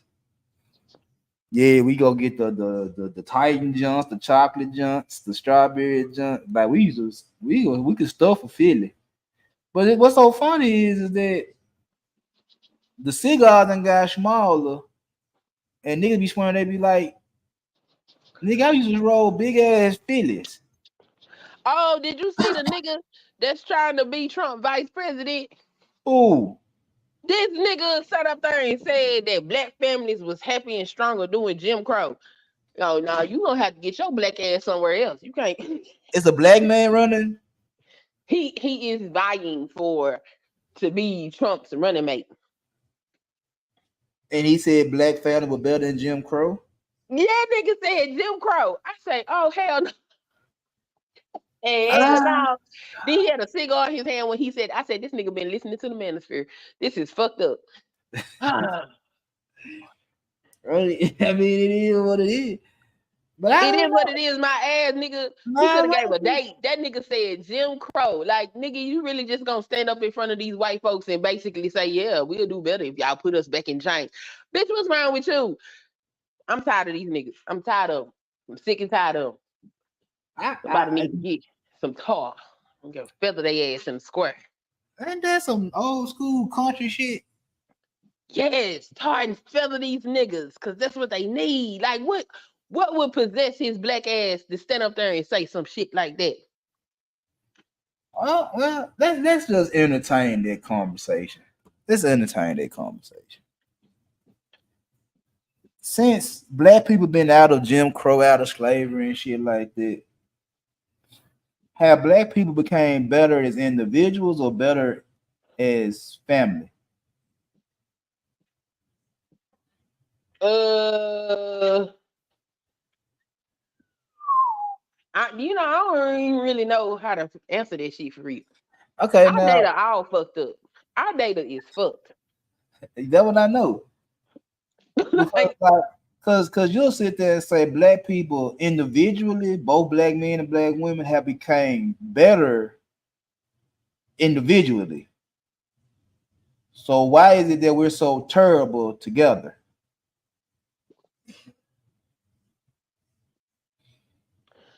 Oh, you want my answer? Yeah, I want your answer. My answer is because the men don't respect the women. Okay. Do the women respect the men? Initially, yes. That's your final answer on that one. That's my final answer. Do you believe that answer to be true? I do, wholeheartedly. That black women respect black men. We do. And y'all To put what? us through all kind of bullshit. And then after we go through that bullshit and we jaded and we hurt and we crazy in the rains, then now we ain't got much respect for y'all after that. Then we ignorant as hell. Okay, now let me ask you the question: who started the cycle of that bullshit? Men or women? I want to say men. So you gonna say it was an angry black man that fucked Well, I'm over? not gonna say he was angry. I'm gonna Okay, say that he wanted to participate in white society. okay, Uncle Yeah. Tom, I wouldn't necessarily call him an Uncle Tom, but I mean, like, a you talk Oreo about. cookie, a Oreo I'm gonna cookie. say I'm not gonna call him Oreo. I'm saying when you look at society and the way society is structured and ran, and you see how historically women have been oppressed globally. I So agree with it. a black man in America coming out of shit like, slavery and going through Jim Crow and shit, you think, and you can hear it in these niggas' conversations. They think they supposed to have their foot on women's neck. Meanwhile, let's think about it. Let's go like this. When black folks didn't have the right to vote, and niggas always talk about feminism this, feminism that. Well, black feminism and white feminism is two different things. And so, and then even in white feminism had two different factions. You had one faction that just wanted to be able to participate in society, and you had the other faction, them bitches wanted to just run all over the men. So you got that going on. The side that wanted to run all over men was also the side that didn't want black people included in shit. Them women said to the government, yo, don't give black people their rights, give women their rights. The other side of white feminism said, now we need to include all women. So you get black women joining white feminism because the black woman was like, well, black women weren't trying to destroy their families. It was, you know what? If they give us the right to vote, then that means that our men gonna have the right to vote. Cause they not gonna give us no rights before they give these men these votes. So if we fight for our right to vote, they guaranteed to get the right to vote. Right. But that ain't the story that gets told. That ain't the story that most people even go research. I know because I found a whole foundation from way back there in that damn time that still exists today. I was like, oh wow, look at this. This is crazy. But they don't tell that story, be like, feminism wanted to destroy it. No, black women didn't want to destroy their goddamn family.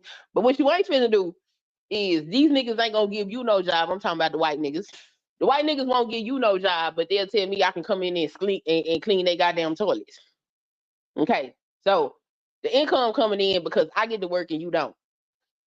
And then you frustrated because you can't provide like a man should. Now you want to beat my ass because you mad. No, we got tired of this shit. I'm not saying it's black men's fault necessarily per se. I think it's a conditioning of the condition of the country. Cause you don't meet no woman that come out the gate talking about fuck all the niggas. That's unnatural. Yeah, you right. But I look at it more like this, just like you said. When we got free from slavery, black people wanted to be like white people. Because you gotta think about it. All the time we was in chains and all that type of shit, who do we see? We saw white people. We saw how white people dressed, we saw how white people acted and all that type of shit. And even though we were treated like shit, we were treated like shit. First thing that niggas did when they got free was they wanted to copy their oppressors.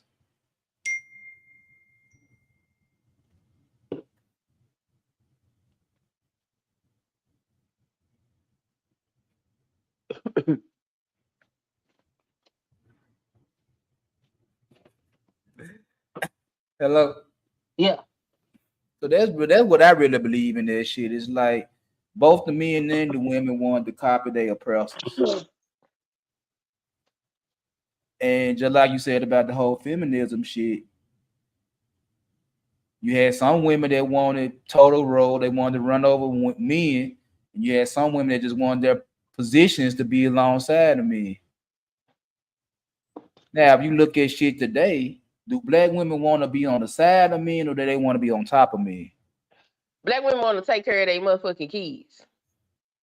That's cool and all, but do black women want to be on the side of men or on top of men? Black women want to take care of their kids. I got that part.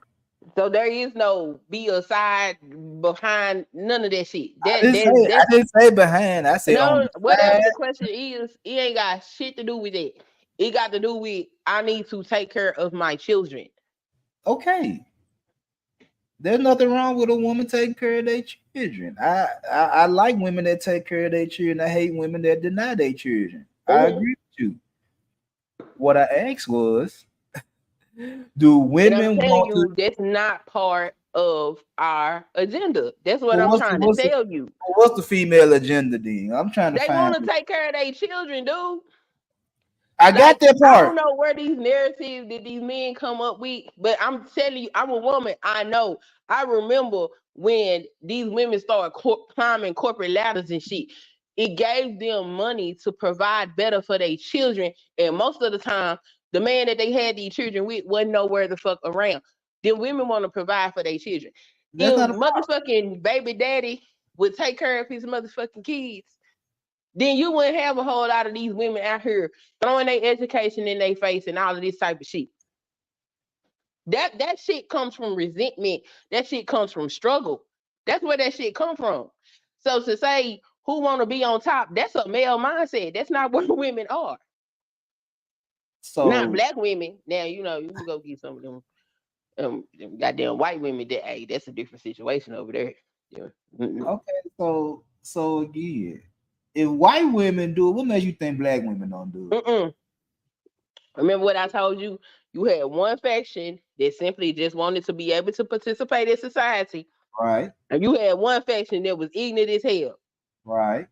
Okay, so that faction that's ignorant as hell, them gonna be like, have you seen them old ass lesbian white women pushing feminism and shit, trying to coerce the young girls to get with them like these old niggas be trying to get them young girls? Yeah, I've seen a couple of. Okay, so that's gonna be your extreme side of feminism. You ain't Okay, got too many black women that's like that. okay. Most I of agree these with you on women that. you see, they motherfucking got. Most of them women got children. Like when all them damn, you had an influx of black nurses because they needed to. It's nurturing. It's something they already do. Get an education, get a job that's gonna pay them more money. It Oh, came from having to provide for their children. Why my children gotta suffer? Why my children can't have the best? what's up, If I JD? if I What? level myself up, I'll be able to better provide for my child. And that's what it be at the end of the day. Now the nuance comes in when some man come in and he wanna dictate some shit. Nigga, who is you and where you come from? And what make you think I'm supposed to trust you? You Let's just stop proving thyself. you trust the government to give you these nice paying jobs to take care of your kids. No, I go get a job that's gonna pay me, and you got to pay me. Okay. I provide a service, you pay me, I do what I need to do. That's what everybody do. Everybody should be doing. Everybody go get a job so they can get a paycheck. So that's a moot argument because we could say the same thing about me. You trusting them to go that shit stupid. I didn't say you were wrong. Everybody got to make a living, so they go make their motherfucking living. Ain't nobody just finna. If I gave a man the most precious gift I could give him, which is a child, and he walked away and he neglected it. What the fuck in my right mind gonna tell me you can trust this man that's coming in here talking about he can take over everything? Nigga, who is you? Hey, just cause one nigga fuck show don't mean all of them gonna fuck you over. Well, the data shows that 70 something percent of black children come from single parent households, mostly led by the mother. So Is them single mothers, or they got the nigga sitting there, they just ain't married? well, I seen a whole lot of people that were single mothers when I was growing up. I ain't seen no man. I did too. So if most people is running around seeing a whole bunch of aunties, uncles, and aunties and grandmas raising children, who are you and where you come from? Well, me personally, I came from South Memphis. You know what I'm saying? So it is what it is. But I'm just saying, there's somebody in my background. Oh, Somebody backstage. Nah, I thought it was. Yeah, but that's what I'm saying. But don't nobody want to have these conversations. It's like I said, the gender war shit is stupid. But the disrespect of the women is just is what the fuck it is. Ain't nobody gonna never make me change my mind about that, because globally the respect for women is weird. It's a bit fugazi. Okay. Now I ain't gonna say you wrong, but what about the disrespect for men? Well, I just explained that shit. Because I'm not saying it's right. You just agreed with me the other day when I said misandry and misogynistic is the same shit. It is the same shit. I'm not saying it's right. I'm saying I understand it. Because if I told this load by myself, what makes you think you gonna come in here and I'm just gonna bow down to you? Now I can agree with that part. Again, I can agree with that. Now if you was a woman taking care of all the business and shit like that, and some nigga just pop up and say, "Well, now I'm here, bow down to me," I agree that you got to prove to me. You got to prove that I need to bow down to you. You just can't come in and say bow down. I agree with that part. And that's what is being misinterpreted a lot of times. Is we all these words, she's fancy and all this other weird shit. Like, nobody care about that, nigga. This is business. You want me to turn over everything I worked hard for, built, and trying to instill in my children over to you? Who the fuck are you? Because it ain't no whole lot of shining examples of upstanding black men right in people's faces. So again, who the hell is you? And because I got these standards and I got these hoops you want to jump through, you feel like it's unfair. But if you actually sit back and consider everything she's had to go through to get where she is, then I would think any reasonable person would understand, okay, I understand I got to prove myself to this woman if I really want to be in that position in her life. But it's being touted as it's some type of disrespect, some type of attack on men or some shit. No, because my whole thing about the attack on men is more about like what you said about a woman taking care of the business and a nigga pumping in and trying to take over the business after she done built this shit up. I don't agree with that. Like, yeah, if you see this lady doing everything in her power, raising kids by herself and paying all the bill by herself, and then you pop up and now because you there, you feel like she's supposed to bow down to you and give up all the money and shit like that and let you just sit on your ass and do whatever the fuck you want to do. No, I don't agree with that. Well, I don't think it's that damn serious. Like, he gonna sit on his ass and she give him all the money. I'm just saying, you want the position of leadership and authority. Right. And she's just not finna just roll over and give you that. Yeah, I agree with that. I agree with that. You shouldn't. I don't give a fuck who it is. That wouldn't be smart, but that's what these niggas think. And they act like it's a whole problem. I'm like, this ain't nothing but a miscommunication, because see, y'all asking for shit that you haven't proved that you even worthy of taking. And you also got to account for the fact that the way you do things gonna be different from the way that I do things. And there is a transition there that y'all gonna have to go through. And that's gonna take communication, because you're gonna have to reassure that woman quite often. Because if she was handling it, it would look a different way. You're right. You right, because that's one of the things I told my wife when we first got together is that we see shit. We on the same path. We trying to achieve the same goal. We just talk different. Mm-hmm. You know what I'm saying? It's just I'm more rough around the edge and you more passive. We trying to get to the same goal. It's just that the whole conversation came out like we didn't know what the fuck each other were talking about because we were raised two different ways. So yeah, I understand what you're saying altogether. My disrespect for what women, what I say women disrespecting men is basically all these women ain't peaches and cream either though. And for them to No, talk, I wouldn't tell you no shit like yeah, that. that was my thing is for a lot of these women to think they the goody and try to throw that shit up in niggas' faces and say, well, nigga, you ain't this, you ain't that, but little mama, you ain't no better than me. Them the ones I'm talking about. I And mean, why they want to disrespect niggas so much when they ain't shit they goddamn self. because niggas stupid, they talk to them. That's why they think that shit because nigga keep talking to her. Niggas talk to them. That's why. Like, you see a disrespectful, out of hand ass woman. Why is you talking to her for? Because she look good. Okay, then that's your ignorant ass problem. You like that ignorant shit. So don't complain about it. Yeah, because I know myself, me one time, I got immune to crazy chicks. And off that, what you just said, it's like a lot of the crazy chicks I dealt with, they look good. But I was immune to that shit talking though. They'll talk shit to me. I just be looking at them like they speaking Chinese. I'm like, I don't understand shit you saying.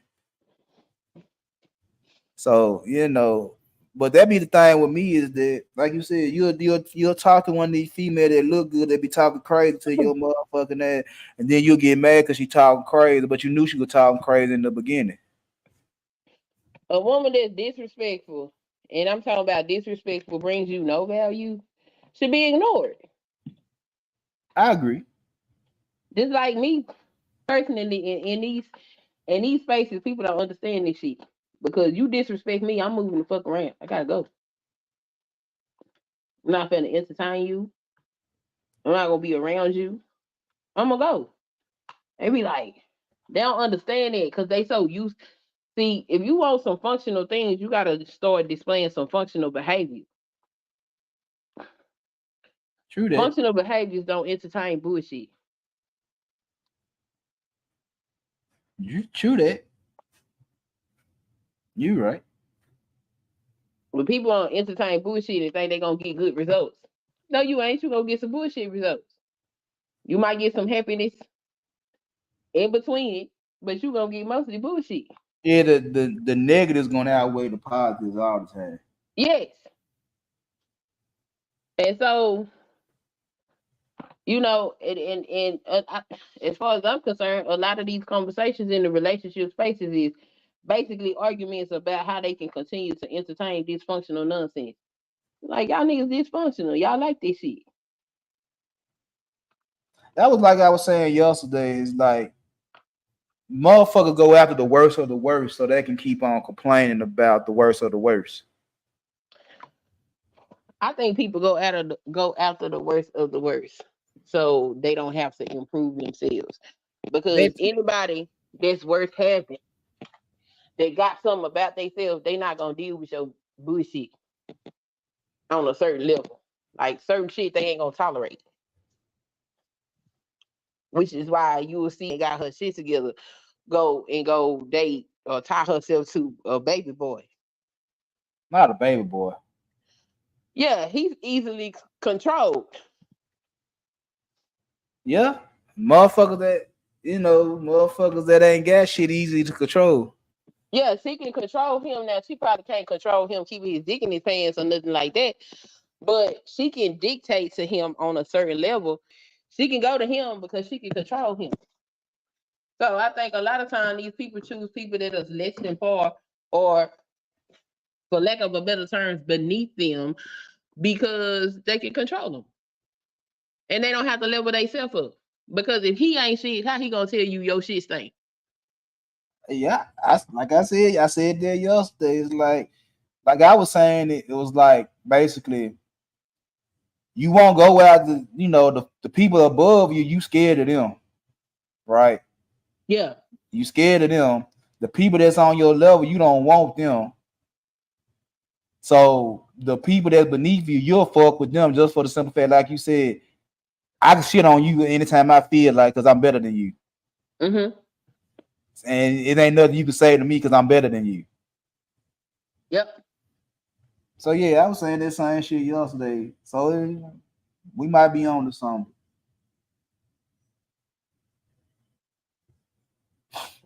Cause like if somebody don't meet your standard, then why the fuck you still dealing with them? True. True. It's like if she ain't riding with what you got going on, then why the fuck you still fucking with her? Yeah, how you keep meeting the same motherfucker in different schemes? You know what that is? I'm gonna say it's something about them people that's beneficial to you in some way. Yeah, you attracted to some type of nonsense. Yeah, it's some type of bullshit that they got going on that you can't get away from. So you keep these type of people around you, because it be crazy when I hear females say all my friends are freaks. So why do you hang if you the one that stand out above the rest? Why you hang around the ones that's pieces of shit? It's a Yep. benefit to them. It's a benefit to you why you keep hanging around these females. But What's the sometimes benefit? there be some self esteem shit with women. From who? There be some self esteem shit. What, that all my friends some hoes and I'm not? Yeah, they do that shit, or they'll have friends and all they friends they the better looking out of all their friends. Yeah, that's why Yeah, certain females have the chicken they click that ain't as cute as them, or they got the big chicken they click and shit like that. So they'll be the number one chick by default. yeah, they do that. They go pick all their friends. All their friends is ugly, and they the cute ones, so they can shine. Yeah, they can There shine in be some front. self esteem shit.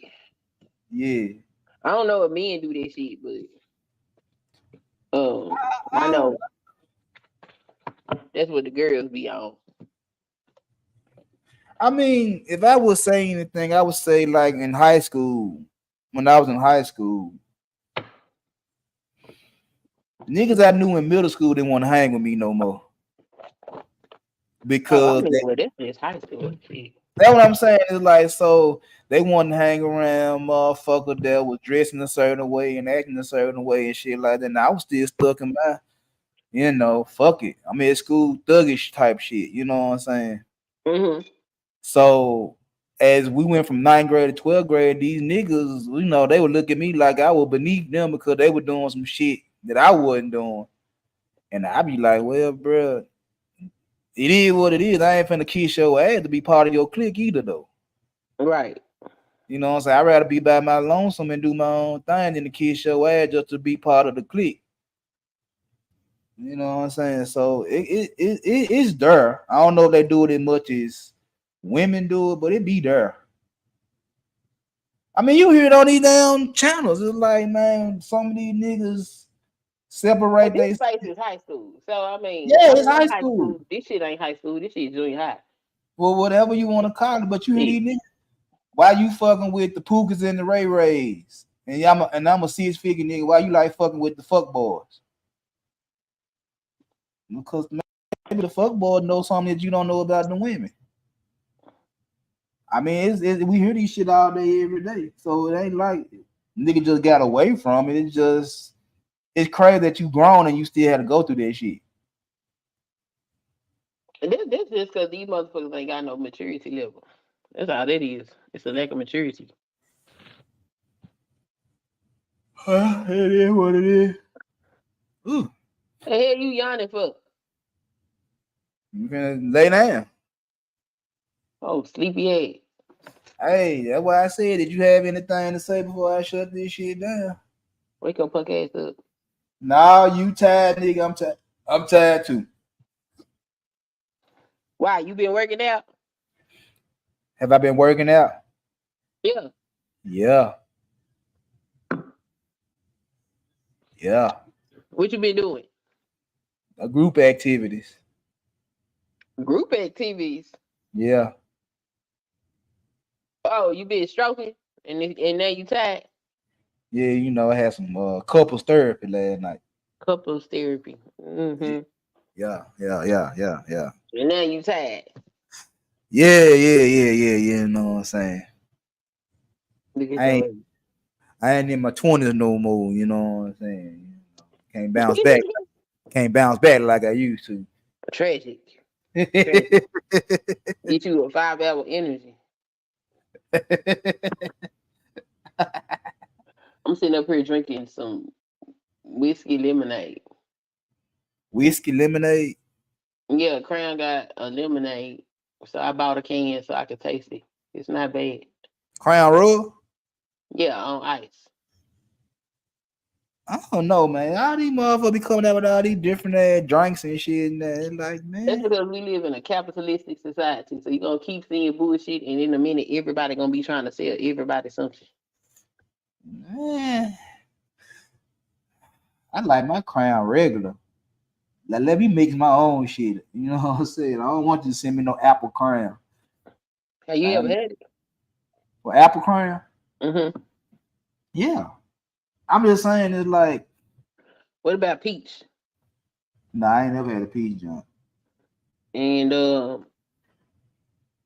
Josh keep trying to get me to get some blackberry, but I ain't seen it. I heard that blackberry shit was nasty. Josh said he like it, so I don't know.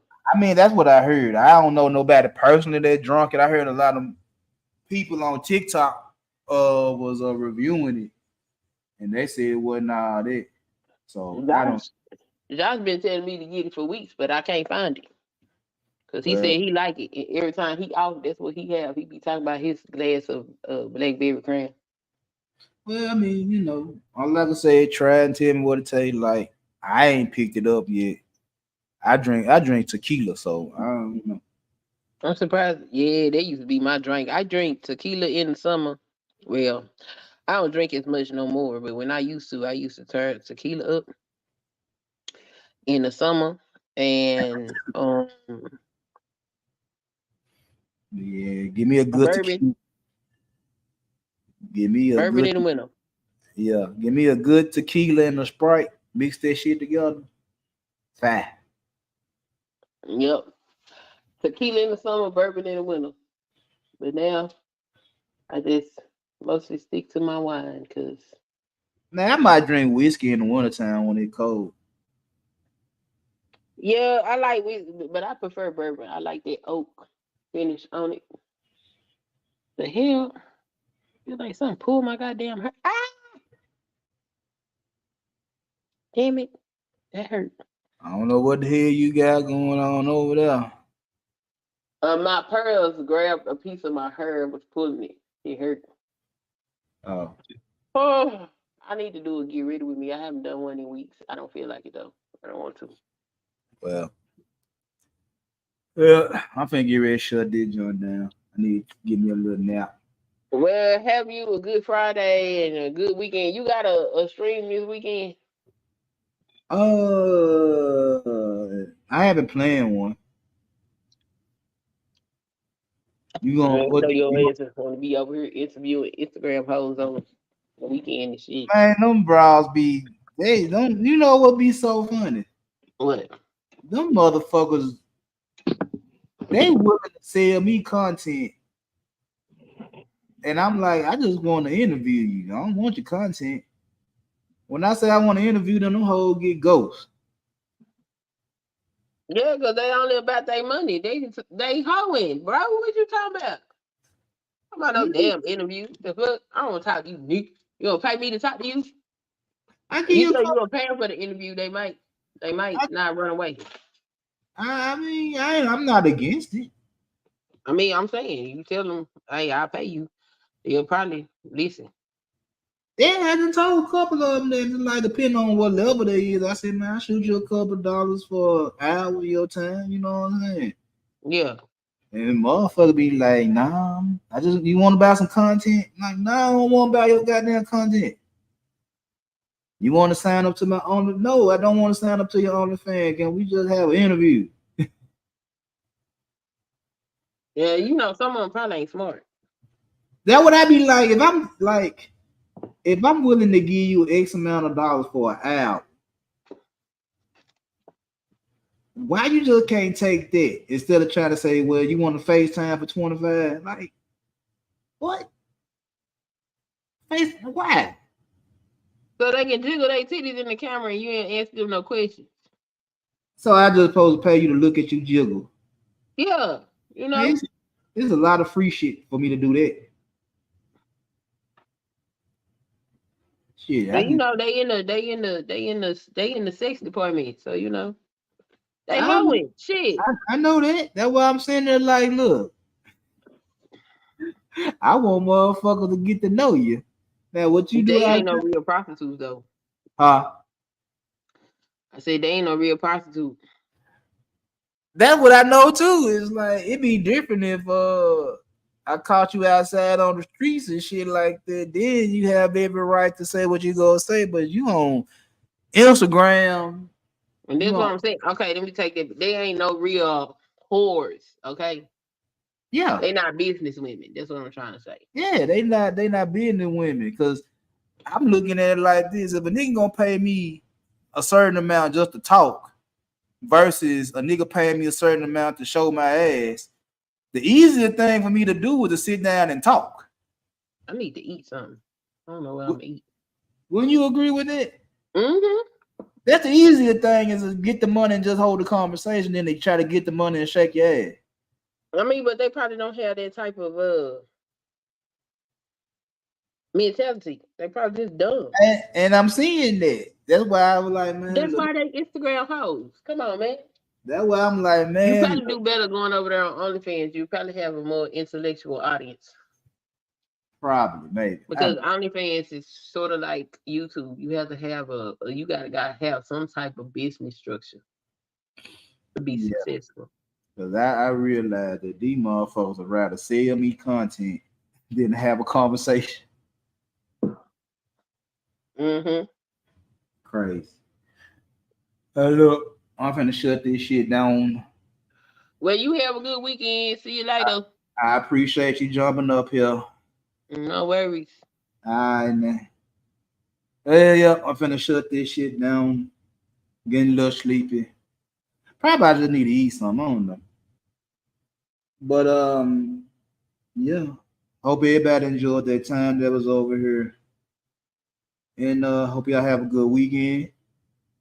I'm gonna leave the post up to Sunday on the community tab, so I'll give y'all enough time to vote for my show on Monday. And enjoy your weekend. I'll holler at y'all later.